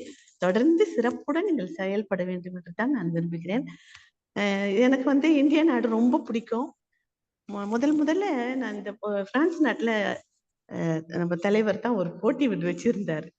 ஒரு 2019 20 தெரியல. அப்போ வந்து கொரோனா சமயத்துல எங்களுக்கு வந்தது இதே தலைப்பு தான், பாரத தேசம் அழகு தேசம், அறிவு தேசம், கலைகளின் தேசம், கடவுளின் தேசம். அதுல நான் ஜெயிச்சனோ இல்லையோ எனக்கு தெரியாது. கவிதைகள் ஜெயிச்சு ஒரு புத்தகம் வெளியிட்டிருந்தேன். அதற்கு நம் தலைவருக்கு நன்றியும் வணக்கம் தெரிவிக்கிறேன். அதே போல புவனேஸ்வரி அம்மாவுக்கும் எங்க யார் இருக்கிறாங்க, மணிமேகலை அம்மாவுக்கும் மற்றும் யாரு சுத்திரம் அனைவருக்கும் வாழ்த்துக்களும் தெரிவித்துக் கொள்கிறேன், வணக்கத்தை தெரிவித்துக் கொள்கிறேன். எந்தையும் தாயும் மகிழ்ந்து குழாவி இருந்ததும் இந்நாடே. நம் நாட்டுல என் அப்பா அம்மா வந்து என்னை பெற்றது இந்தியாவில தான். அது எனக்கு மகிழ்ச்சியாக இருக்கிறது. ஆனா என் கூட பிறந்தவங்க எல்லாமே வெளிநாட்டுலதான் பிறந்தாங்க. நான் ஒண்டி பிறந்ததோட்டு எனக்கு பட்ரிஷியா பற்றுன்னு பேர் வச்சாங்க. நான் கூட எப்பதாலும் எங்க அம்மா சொல்லுவாங்க, உனக்கு பற்றுன்னு அதுக்கு தான் பேர் வச்சிருக்கிறோம், உனக்கு அன்பு இருக்கணும், எல்லாரு மேலேயும் அன்பு இருக்கணும் அப்படின்னு சொல்லிட்டு சொல்லுவாங்க. அதனால்தான் நான் எவ்வளவு கஷ்டம் இருந்தாலும் இங்க வந்து -6 இன்றைக்கு குளிர்லயும் வெளியே போயிட்டு உங்களை எல்லாரும் நினைத்து கொண்டு நான் காத்திருந்து பேசுகிறேன். என்றாவது வந்து உங்களுக்கு அனைவருக்கும் வாழ்த்துக்கள். இரண்டாவது முத்து ஐயாவுக்கும் மிகப்பெரிய வாழ்த்துக்களை நான் தெரிவிக்கிறேன். நான் கம்போடியா நாட்டுக்கு போயிட்டு வந்தேன். அங்க வந்து தமிழ் சங்கத்துல சிறப்பு விருந்தினராக அழைத்திருந்தார்கள். விருது கொடுத்தாங்க, வாங்கினேன், எனக்கு கொடுத்தேன். அப்புறம் முத்து ஐயா வர முடியாதுன்னு சொல்லிட்டு அவரோட விருது வந்து வாழ்நாள் சாதனையாளர் விருது என் கையில கொடுத்து, நீங்க தான் கொண்டு போய் அவர்கிட்ட கொடுக்கணும்னு சொன்னாங்க. அது எப்பேற்பட்ட பேர் எனக்கு கிடைத்தது. அது நான் அவருக்கு வந்து நான் சொல்லுவேன், அவருக்கு எப்பவுமே நான் நன்றி சொல்லுவேன். எனக்கு வந்து நீங்க எவ்வளவு பெரிய பேர் கொடுத்துருக்கிறீங்க. பாண்டிச்சேரிக்கு எவ்வளவு பேர், பாண்டிச்சேரி ஃப்ரெண்ட்ஸ் எல்லாம் வந்தாங்க தான், இருந்தாலும் நான் கொண்டு வந்து அவரிடம் பத்திரமாக ஒப்படைத்தது என்னை நம்பி அவர்கள் கொடுத்தவர்களுக்கும் நன்றி சொல்ல வேண்டும்.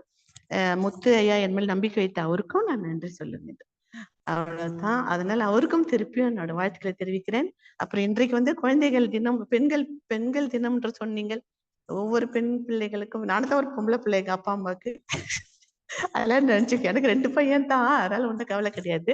எல்லாருக்கும் வாழ்த்துக்களை நான் தெரிவிக்கிறேன். எங்க அம்மா வந்து எனக்கு கொடுத்த பரிசு என்னன்னாக்கா, அன்னை தந்த அன்பு பரிசு இந்தியா தான். பொன்னை போல பொலியும் அழகு என் நாடு தான் அழகு. இந்த உலகத்துல எல்லா நாடும் நான் சுத்தி பார்த்துட்டேன், இந்திய நாடு ஒண்டி தான் எனக்கு பிடிச்சது. அதனால்தான் சொல்றேன், பொன்னை போல பொழியும் அழகு உன்னை நினைக்கும் உயர்ந்த உள்ளம், உன்னைத்தான் நினைக்கிறேன் என் இந்திய நாடே, முன்னை பயனால் பொழிந்தேன் கவியே. உன்னால தானே நான் இந்த கவிதையே வாசிக்கிறேன். என் நாடே நீ இன்றைக்கும் நல்ல விதமாக வாழ வேண்டும். அதை சொல்லி மேலும் அவர் கொடுத்த தலைப்புக்காக ஒரு சின்ன கவிதை பாடி விடைபெறுகிறேன். இன்னொன்னு வந்து நான் ஒன்னேன்னு சொல்ல விரும்புகிறேன். பல நாடுகளுக்கு சென்று இருக்கிறேன். இப்ப தற்சமயம் வந்து போலாந்து நாட்டுக்கு போயிருந்தேன். அங்க வந்து என்னோட பைய வந்து அந்த பையனா கைப்பை, அதுல எல்லாமே இருக்கும், வீட்டு சாவியில இருந்து எல்லா முக்கியமான இது பாஸ்போர்ட்ல இருந்து எல்லாமே இருக்கும். அப்படியே வச்சுட்டு ஒரு ஹோட்டல்ல சாப்பிட்டுட்டு அப்படியே வச்சுட்டு அப்படியே வெளியே வந்துட்டேன். குளிர்ல அப்படியே ஊர் சுத்திட்டு 1 மணி நேரம் பொறுத்து தான் எனக்கு ஞாபகம் இருந்தது. திருப்பி போய் பார்த்தால் அதே இடத்தில் ஒரு இடமும் மாறாமல் அப்படியே இருந்தது. அப்போது அவர்கள் சொன்னார்கள், இந்த நாட்டில் திருட்டும் கிடையாது, லஞ்சமும் கிடையாது, மக்கள் அனைவரும் அன்புடன் தான் இருப்பார்கள் என்று சொன்னார்கள். பாருங்கள், தலை வணங்கினேன். அவர்கள் வந்து எனக்கு தலை வணங்குகிறார்கள். நீங்கள் வந்து காந்தி பிறந்த இந்திய நாட்டிலிருந்து வந்திருக்கிறீர்கள், அழகான போர் வீரன் எங்களுக்கு தந்திருக்கிறீர்கள், உங்களுக்கு தான் நாங்கள் தலை வணங்க வேண்டும் என்று அவர்கள் என்னை தலை வணங்கி ஏற்றுக்கொண்டார்கள். உண்மையாவே எனக்கு என்றைக்கு என் நாடு ஊழல் இல்லாத நாடாக, அன்பான நாடாக, எப்போதும் அன்பான நாடு தான், இல்லைன்னு சொல்லல, அழகான ஆட்சி செய்ய நல்ல சிறந்த நாடாக, வல்லரசு நாடாக என்று ஆக வேண்டும் என்று நானும் கனவு காண்கிறேன். வாழ்த்துகிறேன், மகிழ்ச்சியோடு சொல்கிறேன். கவிதையை வாசித்து விடை பெறுகிறேன்.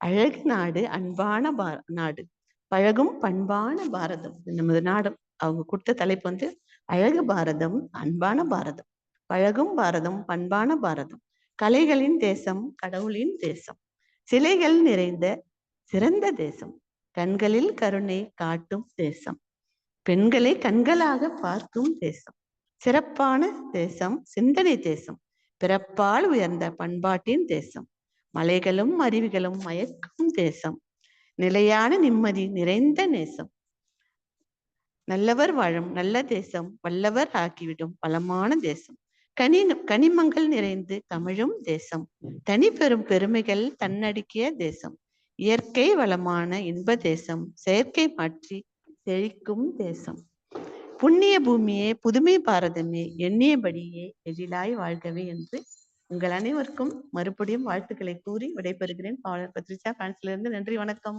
நன்றி, விடைபெறுகிறேன். மகிழ்ச்சி. ரொம்ப மகிழ்ச்சி, ரொம்ப மகிழ்ச்சி மகிழ்ச்சி. பத்ரிஷா அற்புதமான ஒரு உரை கொடுத்தாங்க. பத்ரிஷா பாப்பா அவர்களிடம் மிகவும் பிடித்த ஒரு விஷயம், அவர்களுடைய ஒரு தனித்துவம் கூட சொல்லலாம். என்னன்னா, சுருக்கமாக அதே சமயத்தில் சுவையாக அவர்கள் சொல்ல வேண்டிய கருத்துக்களை ரொம்ப அற்புதமா சொல்லுவாங்க. ஸோ அந்த அடிப்படையில் மிகச்சிறந்த ஒரு அற்புதமான ஒரு உரையை சொன்னாங்க. இந்த பர்டிகுலர் குறிப்பிட்ட தலைப்பு அவங்களுக்கு அவங்களால மறக்க முடியாத ஒரு தலைப்புன்னு சொல்லலாம். ஏன்னா இந்த தலைப்பு தான் என்னையும் நம்ம இயக்கத்தையும் நம் தமிழமுதையும் அவங்களுக்கு கொடுத்தது. இந்த தலைப்பு தான் நமக்கு அவங்களையும் கொடுத்துச்சு.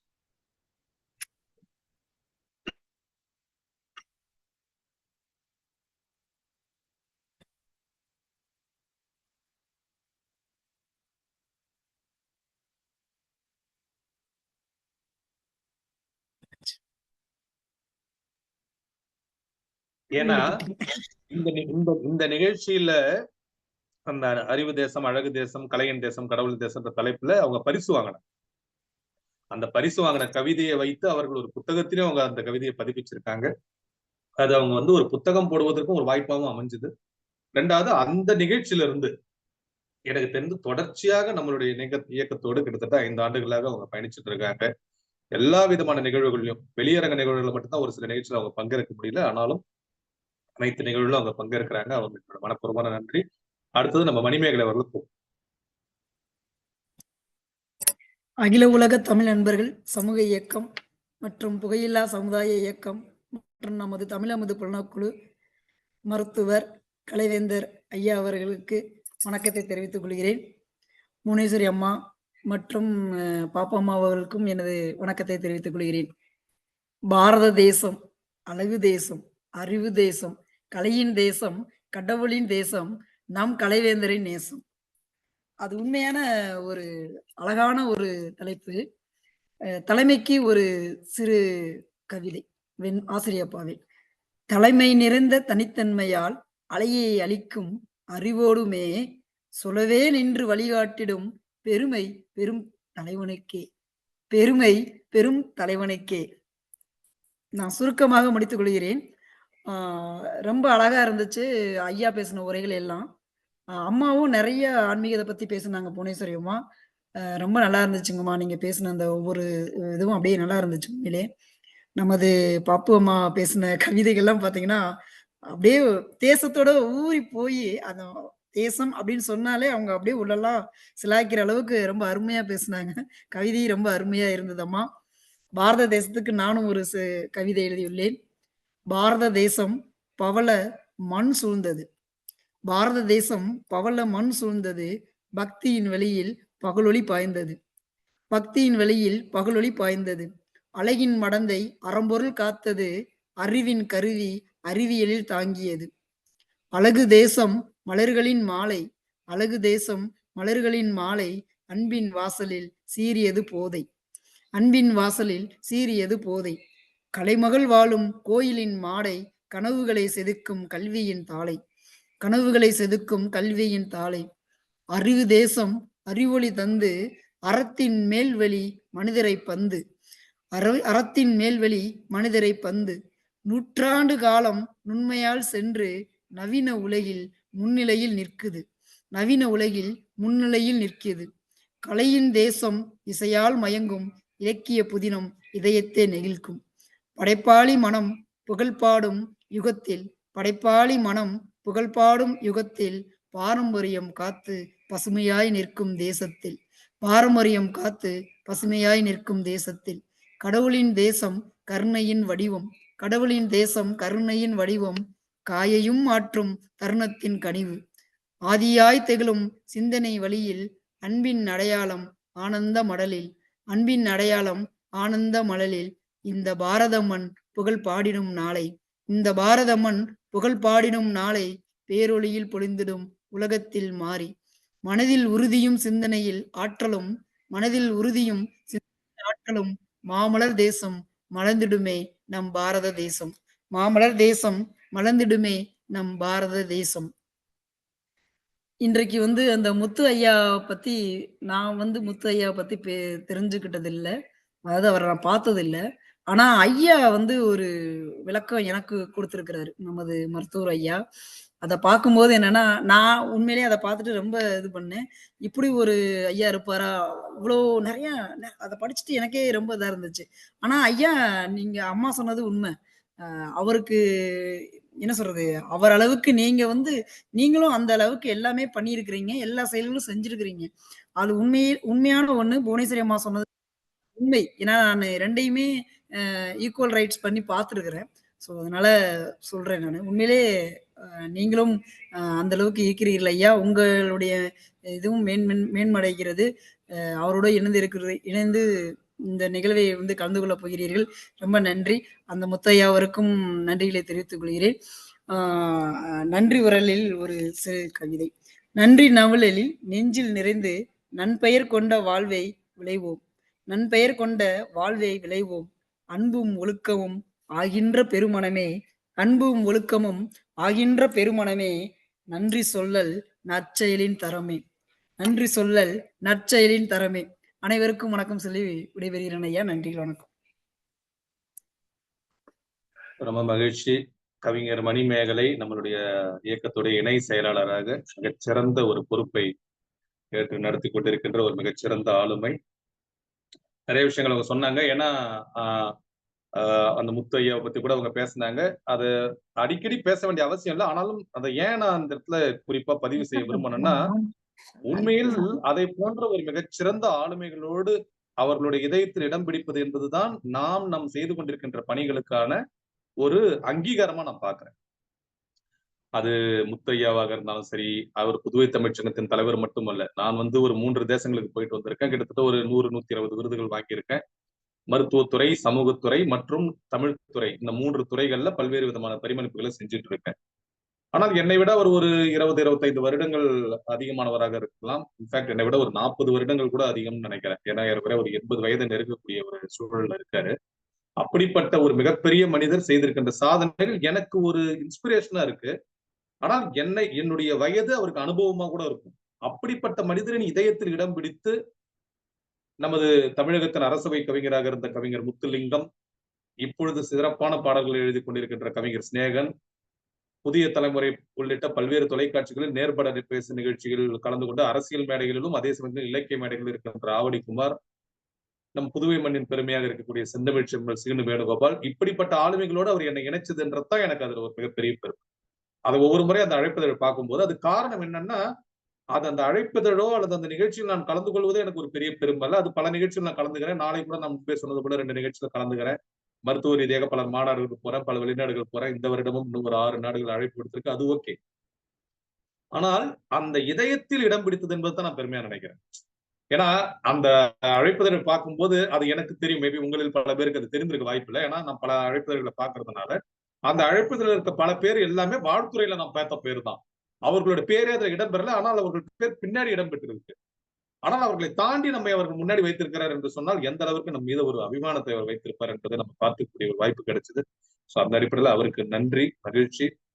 மணிமேகலை ரொம்ப சிறப்பான கவிதைகளும் வாசிச்சீங்க. உங்கள் கவிதைகளுக்கு எப்போதும் நன்றி. எப்போதுமே அவங்க எல்லா நிகழ்ச்சியும் ஒரு அற்புதமான கவிதைகளோட வந்துடுறாங்க. ஏற்கனவே பெண் குழந்தைகள் தினம் அப்படின்ற அடிப்படையில் இன்னைக்கு நம்ம நிகழ்ச்சி வடிவமைச்சிருந்தோம். பெண் குழந்தைகள் தினம் அந்த வாழ்த்தையும் கொடுத்திருந்தோம். இப்பொழுது நமது ராஜாமணி அவர்கள் நாமக்கல்ல இருந்து இணைஞ்சாங்க. ஏதோ தொழில்நுட்ப கோளாறுகாரமா வெளியேறி இருக்காங்க. லூசியா அவர்கள் உளுந்தூர்பேட்டையில இருந்து இணைஞ்சாங்க. உலகமெங்கும் பல நாடுகள்ல இந்த நிகழ்ச்சியை பாக்குறாங்க. இப்ப என்னன்னா நம்மளுடைய தமிழமுது புலனக்குழு நிகழ்ச்சி நம்ம ஏன் இதை நடத்துறோம் அப்படின்ற ஒரு காரணத்தை சொல்லிட்டு நம்மளுடைய இறுதி பேச்சாளராக ராஜாமணி அவர்களை கூப்பிடலாம் நினைச்சேன். ஆனாலும் கூட நிகழ்ச்சி நம்ம இறுதி பகுதிக்கு வந்துட்டோம். ஒரு சில நிகழ்ச்சிகள், ஒரு சில கருத்துக்களை சொல்லி நான் நிறைவு செய்யறேன். இந்த வாழ்க்கை பயணத்தில் எவ்வளவு தூரம் நம்ம பயணிக்க போறோம்ன்றத நம்ம முடிவு செய்யலாம். இதை நான் பல மேடைகள்ல சொல்லியிருக்கேன், என்னுடைய புத்தகத்திலும் எழுதியிருக்கேன். ஆனால் இந்த வாழ்க்கை பயணத்தில் எவ்வளவு காலம் நம்ம பயணிக்க போறோம்ன்றத கடவுள் தான் முடிவு செய்யும். ஆகவேதான் பருவத்தே பயிர் செய், காலத்தே பயிர் செய், அல்லது காற்றுள்ள போதே தூற்றிக்கொள், இந்த பழமொழிகள் எல்லாம் இந்த மண்ணில் கொடுக்கப்பட்டதற்கான காரணம், எந்த ஒரு நல்ல விஷயத்தையும் நம் காலம் கடந்தோ அல்லது தள்ளி வைத்தோ செய்யக்கூடாது. ஏன்னா இன்று இருப்பது போல நாளைக்கு இல்லை. நெருநல் உளனொருவன் இன்றலைகள் என்று ஒரு அற்புதமான நிலையாமை என்ற அதிகாரத்தை எழுதியிருப்பார் வள்ளுவர். எப்படி வந்து கொல்லாமை என்ன செய்யாமைன்னு எழுத உடனே அடுத்தது அவர் எழுதுறது நிலையாமை தான். அதுக்கப்புறம் துறவு, மெய்யுணர்தல், அவாவரத்தல், ஊழ் அப்படின்னு முடிச்சுடுவார். ஆக இந்த நிலையாமை என்பதை உணர்ந்து நம்ம ஒவ்வொரு தருணத்தையும் வாழணும். அதை மகாத்மா காந்தி நமக்கு அழகா வழிகாட்டியிருப்பார். ஒரு செயலை நீ செய்யும் பொழுது, யோசிக்கும் பொழுது, இன்னும் ஒரு 10-100 ஆண்டுகள் வாழ்வதாக நினைத்து அதை யோசி. ஆனால் ஒரு செயலை செய்யும் பொழுது நாளையுடன் உன் வாழ்வு முடிய போகிறது என்று நினைத்து நீ அதை செய் அப்படின்றார். சோ இந்த வாழ்க்கை பயணம் நமக்கு இறைவனால் கொடுக்கப்பட்டது. இந்த வாழ்க்கையில் நாம் வாழ்வதற்கான காலம் இறைவனால் கொடுக்கப்பட்டது. அதனால்தான் கால பைரவர்னே நமது இந்து மத தர்மம் சொல்லுது. பாருங்க, வேற எந்த மதத்துல இது கிடையாது. கால பைரவர், காலத்தை வச்சு ஒரு காலத்தை கடவுளா நம்ம கும்பிடுறோம். காலன்னே வச்ச காலா உன்னை காலால் எட்டி உதைப்பேனே அப்படின்னு நமது பாரதி. காலானே ஒரு இறைவனை, அந்த யமதர்மனுக்கு காலானே ஒரு பேரை நம்ம வச்சு சொல்றோம். அப்படி இந்த காலம் என்பதுதான் நம்மளை இயக்குது. இங்க நடக்கின்ற எல்லாமே நீங்க யோசிச்சு பாருங்க. ஒரு புள்ளியில நம்ம ஆரம்பிச்சோம், இன்னைக்கு நம்ம இணைஞ்சிருக்கோம்னா இதுக்கு காரணம் என்ன பண்ணிட்டு இருக்கோம் அப்படின்னு பார்த்தா இது காலம். இதை பத்தி ரொம்ப டீப்பா ஆராய்ச்சி பண்ணவர் தான் ஐன்ஸ்டீன். அவருடைய மூளை தான் உலகத்திலே அதிகமா பயன்படுத்தப்பட்ட மூளை, 5% சொல்லுவாங்க. அதுதான் சார்பியல் தத்துவத்தை சொன்னாரு. அந்த காலத்தின் அடிப்படையில தான் அணுகுண்டு கண்டுபிடிக்கப்பட்டுச்சு. இந்த வாழ்க்கையில் நடக்கின்ற பல்வேறு விதமான அறிவியல் மாற்றங்கள் எல்லாம் கண்டுபிடிக்கப்பட்டது. அதை பத்தி பேசினாலே நம்ம பைத்தியம் ஆயிடும். நான் 2-3 புத்தகங்கள் படிச்சேன். அப்புறம் அதை மாதிரி புத்தகங்கள் படிக்கிறதே நிறுத்திட்டேன். ஏன்னா பைத்தியம் ஆயிடுவோம். அந்த புத்தகங்களை நீங்க படிச்சீங்கன்னா யூ வில் பிகம் மென்டல். மென்டல்னா எப்படின்னா நீங்க ஆராய்ச்சி பண்ண ஆரம்பிச்சிருவீங்க. ரொம்ப ஆராய்ச்சி பண்ணக்கூடாது. அதையும் ஒரு வேண்டுகோளா இந்த நிகழ்ச்சி பார்க்கிற அனைவருக்கும், இங்க இணைந்திருப்பவர்களுக்கும் சரி, இந்த நிகழ்ச்சி நேரலையில் பார்ப்பவர்களுக்கும், பதிவு பார்க்கிறவங்களுக்கும் சொல்றேன். இந்த வாழ்க்கையில நம்ம நல்லவனா இருக்கலாம், ரொம்ப நல்லவனா இருக்கக்கூடாது. இந்த வாழ்க்கையை ஆராய்ச்சி பண்ணலாம், ரொம்ப ஆராய்ச்சி பண்ணக்கூடாது. அதே போல ஏன்னா ரொம்ப ஆராய்ச்சி பண்ணா நம்ம அதுக்குள்ளே போயிடுவோம். அப்புறம் நம்ம சித்தர்கள் மாதிரி மாறிடுவோம், ஞானிகள் மாதிரி மாறிடுவோம். அதையும் நம்ம கொஞ்சம் மனசுல வச்சுக்கணும் எப்போதுமே. அப்படி பார்க்கும்போது பல்வேறு விஷயங்களை இந்த இந்திய தேசம் நமக்கு கொடுத்திருந்தாலும் கூட, பல்வேறு விதமான ஆளுமைகளை நமக்கு அறிமுகப்படுத்தியிருந்தாலும் கூட, இந்த காலம் என்பது நமக்கு பொன்னானது. இந்த காலத்தை பயன்படுத்தி யாம் பெற்ற இன்பம் பெருகைய வையகம் அப்படின்ற அடிப்படையில திருமூலர் சொன்ன கருத்தின்படி நம்மளுடைய இயக்கம் நடைபெறும். அவர் அதை மட்டும் சொல்லல, என்னை இறைவன் நன்றாக படைத்தனன், தன்னை நன்றாக தமிழ் செய்யுமாறு என்ன. யோசிச்சு பாருங்க, ரெண்டு ஒரு பஞ்ச் டயலாக் மாதிரி. ஆகவே தமிழ் செய்யுமாறு என்னை இறைவன் நன்றாக படைத்தனன் என்று நமக்கு வழிகாட்டிய திருமூலரை பெற்ற தேசமாக, இனமாக நம்ம இருக்கோம். யாம் பெற்ற இன்பம் பெருகைய வையகம், உலகம், தேசம் கூட சொல்ல வையகம் உலகமே. அப்ப உலகமெங்கும் நாம் பெற்ற அந்த இன்பத்தை பகிர வேண்டிய அவசியம் இருக்கு. இடையிடையாக நம்மளுடைய தொழிலை தாண்டி, நம்மளுடைய குடும்பத்தை தாண்டி இந்த சமூகத்தை பற்றிய ஒரு விழிப்புணர்வு நமக்கு தேவை. அதையும் நான் பல நிகழ்ச்சியில சொல்லியிருக்கேன். என்னிடம் 3 கார் இருக்கு. ஆனா அதை ஓட்டுவதற்கான ரோடு இல்லைன்னா நான் ஓட்ட முடியாது. நான் என்னதான் பெரிய பணபலம் படைத்தவனாக இருந்தாலும், பல்வேறு நாடுகளுக்கு செல்லக்கூடிய அறிவை எல்லாம் வல்ல இறைவனர்களால் பெற்றிருந்தாலும், விமானம் ஒண்ணு ஓடலைன்னா என்னால பல நாட்டுக்கு போக முடியாது. கப்பல்ல போனோம்னா விவேகானந்தர் மாதிரி 60 நாள் ஆகும். ஆனா விவேகானந்தர் மாதிரி இப்ப பாத்தீங்கன்னா விமானத்துல 1/2 மணி நேரத்துல போயிட்டு வந்தோம். பல நாட்களுக்கு பாத்தீங்கன்னா என்னுடைய சில நண்பர்கள் எல்லாம் காலையில போயிட்டு இரவு வர்றவங்க எல்லாம் இருக்காங்க தொழில் ரீதியாக. அப்ப அந்த அளவுக்கு சுருங்கிடுச்சு. அப்ப நமக்கு பல்வேறு விதமான விஷயங்கள், பல்வேறு விதமான சலுகைகள் கொடுக்கப்படுவது, அதை நாம் பயன்படுத்தி இந்த சமூகத்திற்கு ஏதாவது செய்யணும்ன்றதுதான். ஏன்னா அப்படி ஒவ்வொருத்தவரையும் யோசிச்சதுனாலதான் இப்படிப்பட்ட ஒரு சுகத்தை நம்ம அனுபவிக்கும். இதை பல பேர் மாதிரி நம்ம கடந்து போக முடியாது. செல்போன் எதுக்குன்னு கண்டுபிடிக்கணும்னு எவனோ ஒருத்தவங்க நினைச்சிருந்தா, இன்னைக்கு நம்ம யோசிச்சு பாருங்க, மிகச்சிறந்த ஒரு ஆளுமையாக என் மீது மிகுந்த பற்று கொண்டு, மிகுந்த பாசம் கொண்டு தமிழை நேசிக்கக்கூடிய மஞ்சுளா நாராயணன் அவர்கள் கடலூர்ல இருந்து இணைஞ்சிருக்காங்க. கவிஞர் மணிமேகலை கோயம்புத்தூர்ல இருந்து இணைஞ்சிருக்காங்க. அதே கோவையில இருந்து புவனேஸ்வரி, சற்று முன்பாக உளுந்தூர்பேட்டையில இருந்தாங்க. பிரெஞ்சு தேசத்துல இருந்து இணைஞ்சாங்க. அபுதாபில இருந்து நம்ம நிகழ்ச்சி இணைகிறாங்க. நம்ம உலகத்தின் அத்தனை நாடுகள்ல இருந்து நம்ம நிகழ்ச்சி இணைகிறாங்க. சில நாட்களில் சில தொழில்நுட்ப கோளாறு காரணமாக, சில பணிச்சூழல் காரணமாக சிலரால் இணைய முடியல. ஆனால் இதை இணைவதற்கான சாத்தியக்கூறு எங்க உருவாகுது? ஒற்றை புள்ளியில இங்க இருந்துட்டு நான் உருவாக்குறேன். அதுதான் சொன்னேன். அதை சொல்லி நான் நிறைவு செய்யறேன். ஏன்னா உங்களை போன்ற தமிழமுத ஆளுமைகளிடமும் என் மீது மிகுந்த அன்பு கொண்டவர்களிடம் பேசும்போது, அது என் மீதும் இல்லை, பொதுவாகவே நம்ம அன்பு கொண்ட மனிதர்களுடன் பேசும் பொழுது, அதனால்தான் அறிவிலே தெளிவு, அகத்திலே அன்பினோர் வெள்ளம் அண்ணா பாரதி. அறிவிலே தெளிவு, நெஞ்சிலே உறுதின்னு ரெண்டுத்துக்கும் சிம்பிள் ஸ்டேட்மெண்ட். ஆக நான் அகத்திலே அன்புன்னு முடிச்சிருக்கலாம்ல. அகத்திலே அன்பினோர் வெள்ளம் அண்ணா, மலையளவு கடலளவு அன்பு இருக்கணும் அப்படின்ற மாதிரி சொல்றாரு. அதனால்தான் அன்பென்று கொட்டு முறை சேர்ந்தாரு. வள்ளலாரும் அன்பை பத்தி நிறைய பாடியிருக்காரு. அன்புடைமையான ஒரு அதிகாரம் நமது வள்ளுவர் எழுதியிருக்காரு. அன்பும் சிவமும் ரெண்டன்பு அறிவிலார் என்னார் திருமூலர். அப்படி யாரை பார்த்தாலும் அன்பு அன்புன்னு தான் நம்மளுடைய தமிழிடம் நமக்கு போதிச்சு. அப்படிப்பட்ட அன்பான மனிதர்களுடன் நம்ம பழகும் பொழுது நம் நேரம் என்பதை நம்ம அறியாம இழப்போம். அந்த நேர மேலாண்மையை நம்ம தவற விடுவோம். ஆனாலும் கூட நேரத்தின் அருமை கருதி நம்ம முடிக்கணும்ன்றதுனால சொல்றோம். ஆகவே இந்த இயக்கம் நடைபெறுவதன் காரணம் யாரோ ஒருவர், என்றோ ஒருவர் பிறருக்காக கண்டுபிடித்த விளைவுதான் இன்னைக்கு நம்ம அனுபவிச்சோம். அது எல்லாமே நான் கையில் வைத்திருக்கின்ற அந்த பேனாவில இருந்து, எழுதுகின்ற பேப்பர்ல இருந்து, போட்டிருக்க சட்டையில இருந்து, நான் ஓட்டுகின்ற கார்ல இருந்து, சாப்பிடுகின்ற சோறுல இருந்து, சோறுன்னு கூட நம்ம கடைபிடிக்கணும்னு கூட சமீபத்துல ஒரு பதிவை பார்த்தேன். பல நேரங்களில் சாப்பாடு கூப்பாடு போட்டு கூப்பிடுவோம், சாப்பாடு போடுறது. இன்னும் சோறு என்பது ஒரு அற்புதமான வார்த்தை, இலக்கியத்துல இருந்து பயன்படுத்தப்பட்டு வந்திருக்கு. அப்படிப்பட்ட ஒரு அற்புதமான அந்த தகவலை எனக்கு இந்த செல்போன் தான் கொடுத்துச்சு.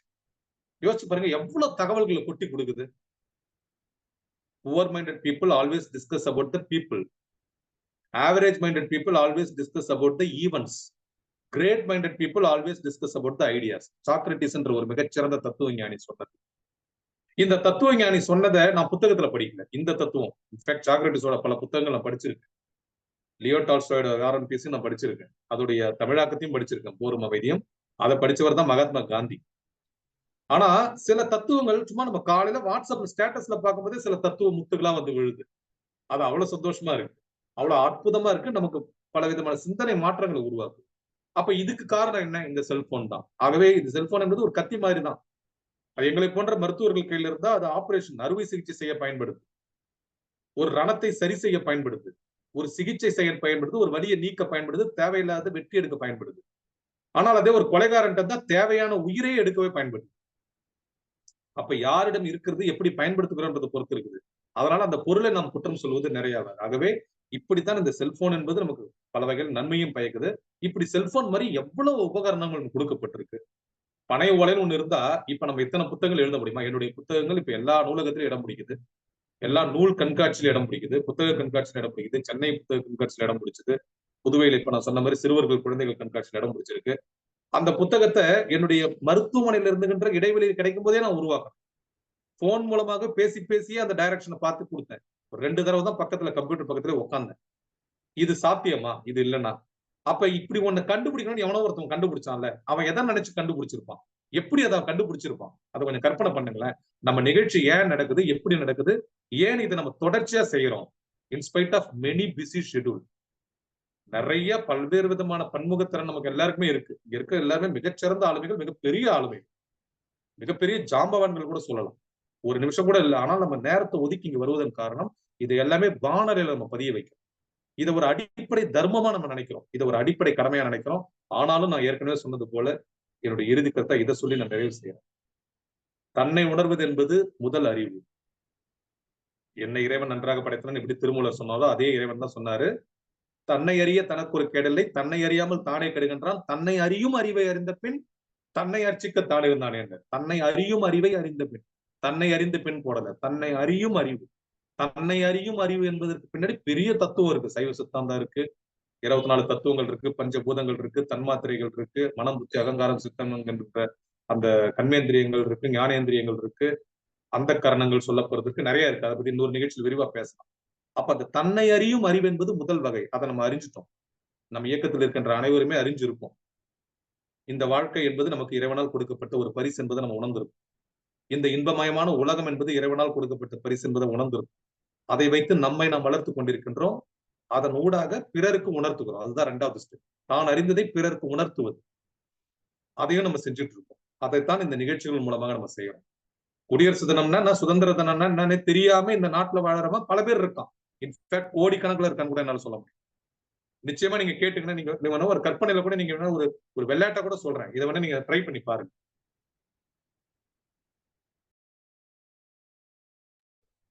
நீங்க போயிட்டு உங்களுடைய தெருவிலையோ அல்லது உறவினர்களோ நண்பர்களோ ஒரு 10 பேரை நீங்க செலக்ட் பண்ணுங்க. 10 பேர்கிட்ட குடியரசு தினம்னா சுதந்திர தினம்னு கேளுங்க.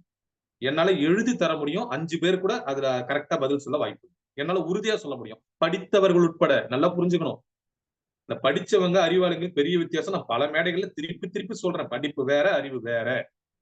படிச்சவன் தான் ரோட்ல வச்சு துப்புறான், படிச்சவன் தான் ஊழல் பண்றான், படிச்சவன் தான் பல குடும்ப வன்முறையில ஈடுபடுறான், படிச்சவன் தான் பல பேருடைய பதவியை தட்டி பறிக்கிறான், படிச்சவன் தான் காசை வாங்கிட்டு ஓட்டு போடுறான், படிச்சவன் தான் அரசியல்வாதியா இருந்து ஊழல் பண்றான், படிச்சவன் தான் அரசியல்வாதிகளுக்கு சப்போர்ட் பண்ற அதிகாரியா இருக்கான். இப்படி சொல்லிக்கொண்டே போகலாம்.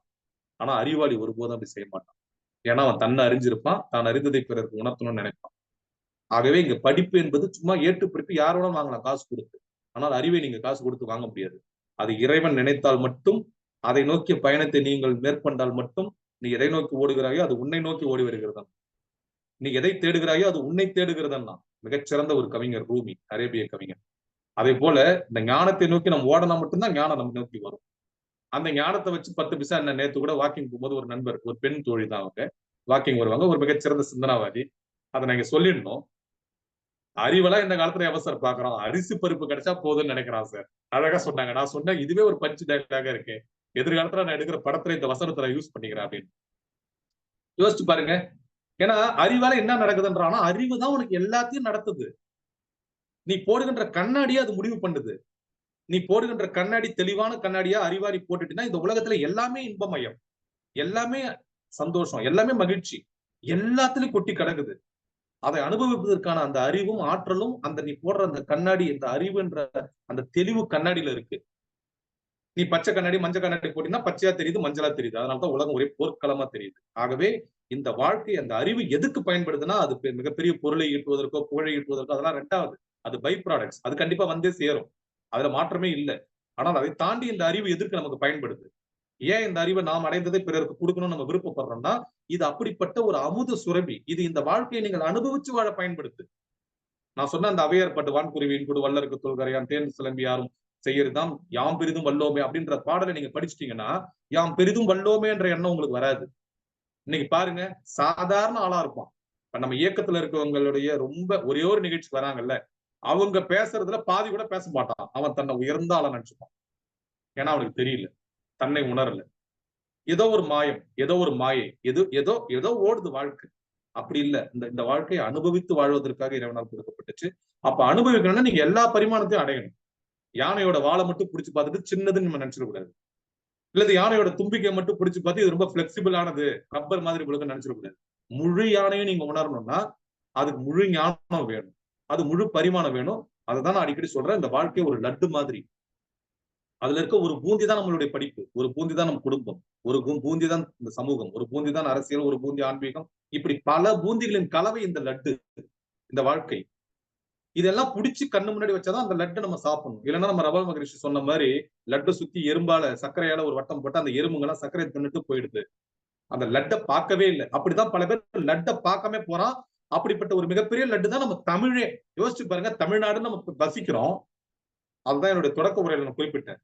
இந்தியனாக பிறப்பது, குடியரசு தினத்தை கொண்டாடுவது என்பது பெருமை. ஆனால் இந்தியனாக பிறந்து தமிழ் பேச இந்தியனாக இருப்பது பெருமையிலும் பெருமை.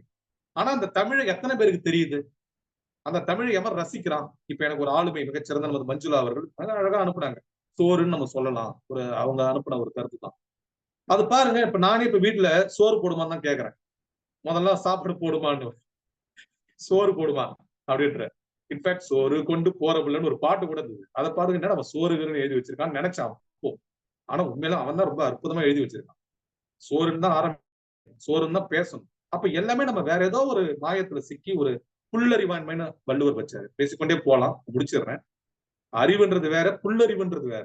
இங்க பல பேர் புல்லறிவோட இருக்கும். அதனாலதான் புல்லறிவாண்மைன்னு ஒரு அதிகாரம் வச்சார். அறிவுடைமையோட நிறுத்தல வள்ளுவர். முழு அறிவு இருக்கிறது அறிவுடைமை. அறிவற்றம் காக்கும் கருவின்னு ஆரம்பிச்சு, அறிவுடையார் எல்லாம் உடையார், அறிவுடையார் என்னுடையார் ஏனும் இலர்ன்ட்டு. எது இருந்தாலும் உனக்கு எதுவும் இல்லை.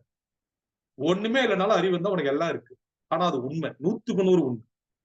நான் அதான் சொல்லுவேன் என்னுடைய குடும்ப உறுப்பினர்களும் சரி, வெளியில் நண்பர்கிட்டையும், உலகமே இருந்துச்சு போய் நான் தனியா இருந்தா கூட நான் கவலைப்பட மாட்டேன். நான் என்ன தனியா விட்டா கூட புது உலகத்தை நான் உருவாக்கும். இதுவரை நான் சேர்த்து வைத்த இந்த தமிழ் அறிவை வச்சு, இதுவரை நான் சேர்த்து வைத்த சில சமூக அறிவை வச்சு ஒரு புது உலகத்தை நான் உருவாக்கும். நான் சொன்னேன் இல்லையா, அந்த நோ வேர் என்ற படம் கூட அது ரொம்ப, அதை கண்டிப்பா புவனேஸ்வரி சொல்லியிருக்காங்க. நெட்ஃபிளிக்ஸ்ல இருக்கு, முடிஞ்சா பாருங்க. தனிமையில உட்கார்ந்து உள்ள உங்களை போன்ற ஒத்த சிந்தனை, அது ரொம்ப முக்கியம். அந்த ஒத்த சிந்தனைகளோட பழகிறதும் ஒத்த சிந்தனைகளோட பயணிக்கிறது நம்ம வாழ்க்கையில மிக முக்கியமான விஷயம். குறிப்பா பெண்களுக்கு. இன்னைக்கு பெண் குழந்தைகள் தினத்தை நம்ம கொண்டாடுறோம். அதனால ஒரு வருத்தமான வேதனையான செய்தியை பதிவு பண்ணிடுறேன். பெண்களுக்கு இருக்கிற ஒரு சிக்கலும் அதுதான். இப்ப ஆண்களுக்கு அது கொஞ்சம் எளிமையா கிடைக்குது. ஒத்த சிந்தனையோட அவங்க நினைச்ச மாதிரி அதை வடிவமைக்க முடியுது. பெண்களால சில சமூக, பொருளாதார மற்றும் குடும்ப சிக்கல்களால அவங்களால அதை பண்ண முடியல. ஆனா நம்மளுடைய களம் அதற்கான ஒரு களத்தை ஏற்படுத்தி கொடுக்குது. அப்ப அந்த ஒத்த சிந்தனையோட உட்கார்ந்து ஒரு 1.5 மணி நேரம் அந்த படத்தை நீங்க முழுமையா ரசிச்சு பாருங்களேன். அந்த பெண் எந்த அளவுக்கு அந்த அறிவை பயன்படுத்தி ஒரு மிகப்பெரிய அந்த ஒரு டேஞ்சர்ல இருந்து வெளில வருவோம். நான் ஏற்கனவே சொல்லிட்டேன், அதனால திருப்பி சொல்ல வரல. படம் பேரை மட்டும் சொல்லிடுறேன். நோ வேர் அப்படின்னு நீங்க படிக்கலாம், நவ் ஹியர் அப்படின்னு படிக்கலாம். இது கடவுளுக்காக ஒரு அறிஞர் சொன்னதா சொல்லுவாங்க. Nowhere, God is no வேர்னு ஒருத்தன் எழுதி வச்சிருந்தாங்க. அது வந்து அவர் சேர்த்து வச்சுட்டு இப்ப படி அப்படின்னாரா. God is now here. வார்த்தைக்குள்ளே எவ்வளவு மாற்றம் இருக்கு. அதனால இறைவன் இல்லாத இடமே இல்லை. அதனால தன்னை அறிவது ஒரு பக்கம், தான் அறிந்ததை பிறருக்கு உணர்த்துவது, அந்த ஸ்பேஸ்ல தான் நம்ம இருக்கிறோம். இதனால நமக்கு என்ன கிடைக்குதுன்னா, இதனால பலது நமக்கு கிடைச்சிட்டு, நம்மை அறியாமையே கிடைச்சிட்டு இருக்கு. முதல்ல ஆத்ம திருப்தி கிடைக்குது. உலகமெங்கும் பல அறிமுகங்கள் கிடைச்சிருக்கு. எல்லாத்துக்கும் மேல நமக்கு தெரிந்ததை பிறருக்கு சொல்வது ஒரு அடிப்படை கடமை. அனைத்திற்கும் மேலாக உங்களை போன்ற மிகச்சிறந்த நட்புகளை உருவாக்கக்கூடிய ஒரு அற்புதமான வாய்ப்பு. எல்லாவற்றுக்கும் மேலாக இந்த தமிழை ரசித்து ருசித்து பேசக்கூடிய ஒரு அற்புதமான ஒரு அரும்பெரும் வாய்ப்பு. ஏன்னா தமிழுக்கும் அமுதென்று பேர். அந்த தமிழ் என்ப தமிழங்கள் உயிருக்கு நேரம். புரட்சிக்கவி பாரதிதாசன் சொல்லில் உயர்வு தமிழ் சொல்ல நாம் அதாவது பாரதி. வாழ்ந்தாலும் தமிழுக்கும் தமிழருக்கும் வாழ்வேன், வளைந்தாலும் நெளிந்தாலும் தமிழ் புரட்டி ஆவேன், தாழ்ந்தாலும் வீழ்ந்தாலும் தமிழ் மேல்தான் வீழ்வேன், தனியா நான் என்றாலும் வெண் கொள்கை மாறேன், சூழ்ந்தாலும் தமிழ் சுற்றும் சூழ்ந்துரிமை கேட்பேன், சூழ்ச்சியினால் பிரித்தென்ற உடலை கூறாய், போழ்ந்தாலும் சிதைத்தாலும் முடிவந்த முடிவே, புதைத்தாலும் எரித்தாலும் அணுக்கள் எல்லாம் அதுவே பாவலர் தெரிஞ்சு தந்தார். இந்த கவிதையை சர்ஜரியில ஃபர்ஸ்ட் இயர்ல என்னுடைய ப்ரொஃபஸர்கிட்ட சொல்றேன். மெடிக்கல் காலேஜ் மருத்துவக் கல்லூரியிலே போய் தமிழ் அரங்கேற்ற பெருமை எனக்கு உண்டு. ஏன்னா அவர் தமிழை ரொம்ப நேசிச்சதுனால. இப்படி சொல்லிக்கொண்டே போகலாம். 3வது கட்டத்தை நோக்கி தான் நம்ம இயக்கம் போகுது. அதுக்காக தான் இவ்வளவு தூரம் ஒரு பெரிய விளக்க உரை கொடுத்து நான் முடிக்கிறேன். தன்னை அறிந்துட்டோம் ஓரளவிற்கு எல்லாம் வல்ல இறைவனால். தான் அறிந்ததை பிறருக்கு நம்ம உணர்த்திட்டு இருக்கோம். ஆனால் இந்த உலகத்துக்கு அதை உணர்த்த வேண்டும். உலகம் முழுவதும் அது சென்று சேரக்கூடிய அளவுக்கு ஒரு கட்டமைப்பை நம்ம உருவாக்கக்கூடிய முயற்சியில் நம்ம இறங்கியிருக்கோம். அதற்கு பல மிகச்சிறந்த அமைப்புகள் நமக்கு உறுதுணையாக இருப்பதற்காக வாக்கு கொடுத்திருக்காங்க, உறுதி கொடுத்திருக்காங்க. ஆனால் அதற்குரிய அந்த களத்தை அமைப்பது என்பது நம் கடமை. அதை நோக்கிய பயணத்தை தான் இந்த 2025 நம்மளுடைய முதல் குறிக்கோளா நம்ம வச்சிருக்கோம்.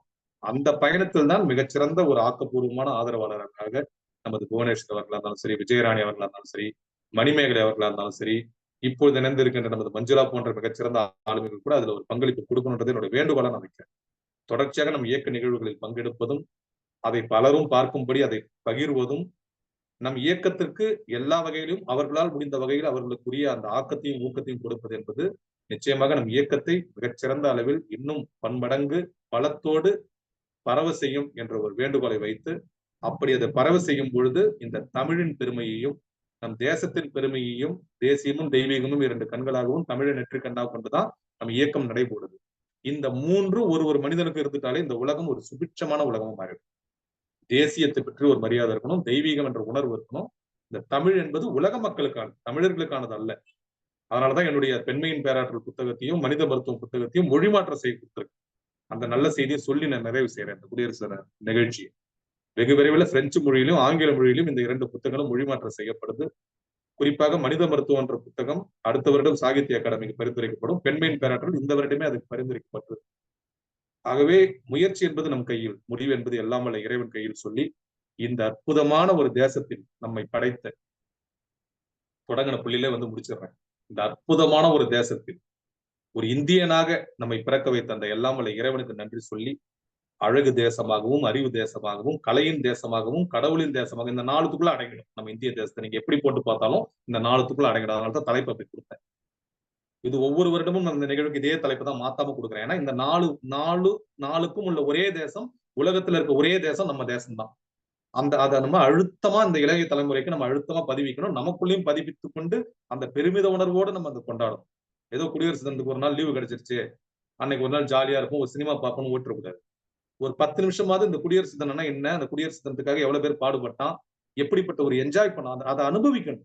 ஒவ்வொரு விஷயத்திலும் நம்ம அனுபவித்து அதை உணரணும், கடந்து போயிடக்கூடாது. அதற்காகத்தான் இந்த நிகழ்ச்சி நம்ம செய்யறோம். ஆகப்பட்ட அந்த அற்புதமான இந்திய தேசத்தில் பிறந்ததற்கும், அதிலும் குறிப்பாக தமிழ் பேசும் இந்தியனாக பிறந்ததற்கும் எல்லாம் வல்ல இறைவனுக்கு நன்றி சொல்லி, இப்படிப்பட்ட ஒரு அற்புதமான நிகழ்ச்சியில் என்னுடைய அழைப்பு ஏற்று இங்கு இணைந்து பொறுமையாக என்னுடைய கருத்துக்களை, செல்வத்துள் செல்வம், செவிச்செல்வம், அச்செல்வம், செல்வத்தில் எல்லாம் தலையணும். பேசுறது எளிமைதான், எல்லாராலும் பேசிட முடியும். பல பேர் அதை கடினம்னுவாங்க. என்னை பொறுத்தவரை அதை கூட ஓரளவுக்கு கடினமா இருந்தா கூட பயிற்சியின் மூலம் கொஞ்சம் பேச வச்சிடலாம். ஆனா கேட்பது ரொம்ப கடினம். ஆனா பாருங்களேன், வாய் 1 வச்சான், ஆனா 2 செயலை வச்சான். அதனாலதான் கர்மேந்திரியங்களையும் அது வருது, ஞானேந்திரியங்களையும் வரும். பேசுறதுக்கும் அது உதவுது, சாப்பிடறதுக்கும் உதவுது. ஆனா காது 2 வச்சான். ஏன்னா காது வழியா டைரக்டா பிரெயினுக்கு உள்ள போயிடணுன்றதுனால.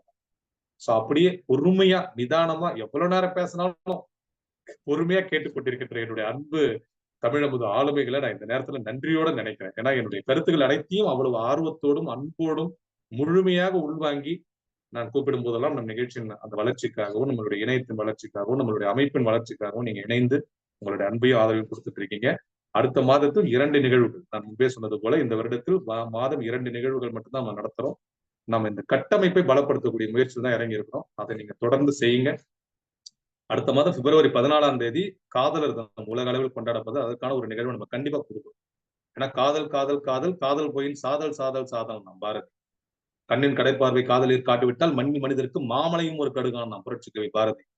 காமத்து பால்னே ஒரு அதிகாரத்தை வச்சு பிச்சு பெடல் எடுத்தாரு நமது திருவள்ளுவர். திருமூலர் பரியங்க யோகன்னே எழுதினாரு. காதலை பாடாத கவிஞன் அல்ல. குறிப்பாக தமிழனாக இருந்து கொண்டு காதலை ஒரு கண்ணாகவும் வீரத்தை ஒரு கண்ணாகவும் போற்றி வளர்த்ததுதான் நமது சங்கத்தமிழ் மாண்பு. அந்த அடிப்படையில் நமது தமிழமுது இயக்கம் நிச்சயமாக காதலர் தினத்திற்கான ஒரு சிறப்பு தலைப்பில் ஒரு நிகழ்ச்சி முன்னெடுக்கும். அதன் தொடர்ச்சியாக பிப்ரவரி 28ஆம் தேதி கொண்டாடப்பட இருக்கின்ற தேசிய அறிவியல் தினத்திற்கான ஒரு நிகழ்ச்சி. இந்த 2 நிகழ்ச்சிகளும் பிப்ரவரி மாதத்தில் இருக்கும். அதன் ஊடாக நான் முன்பே சொன்னது போல நம்மளுடைய கட்டமைப்புக்கான வேலைகளை நாம் செய்வோம். உங்களுடைய அன்புக்கும் ஆதரவுக்கும் நன்றி. நாளை மறுநாள் நான் கலந்து கொண்ட நிகழ்ச்சிக்காக உங்களுடைய வாழ்த்தெல்லாம் சொன்னீங்க. அதற்கு என்னுடைய மனப்பூர்வமான நன்றி. புத்தக கண்காட்சியினுடைய புத்தகங்கள் இடம் பிடிச்சிருக்கு. இந்த சனி ஞாயிறு 2 விடுமுறை நாட்களை பயன்படுத்தி அனைவரும் அந்த கண்காட்சியை பார்வையிட்டு நான் சொன்னது போல இந்த விளையாட்டு பொருட்கள் எல்லாம் வாங்கி உங்கள் குழந்தைகளுக்கும் அதை நீங்கள் வாங்கி கொடுக்க வேண்டும் என்று சொல்லி இவ்வளவு நேரம் பொறுமையாக கேட்டுக்கொண்டிருந்த உங்கள் அனைவருக்கும் என்னுடைய மனப்பூர்வமான நன்றிகளையும் வாழ்த்துக்களையும் வணக்கங்களையும் தெரிவித்து மீண்டும் ஒரு முறை குடியரசு தின வாழ்த்துக்களை தெரிவித்து இந்த அளவில் விடைபெறுகின்றேன். மீண்டும் ஒரு அடுத்த நிகழ்ச்சியில் சந்திக்கலாம். நன்றி, வணக்கம், ஜெய் ஹிந்த்.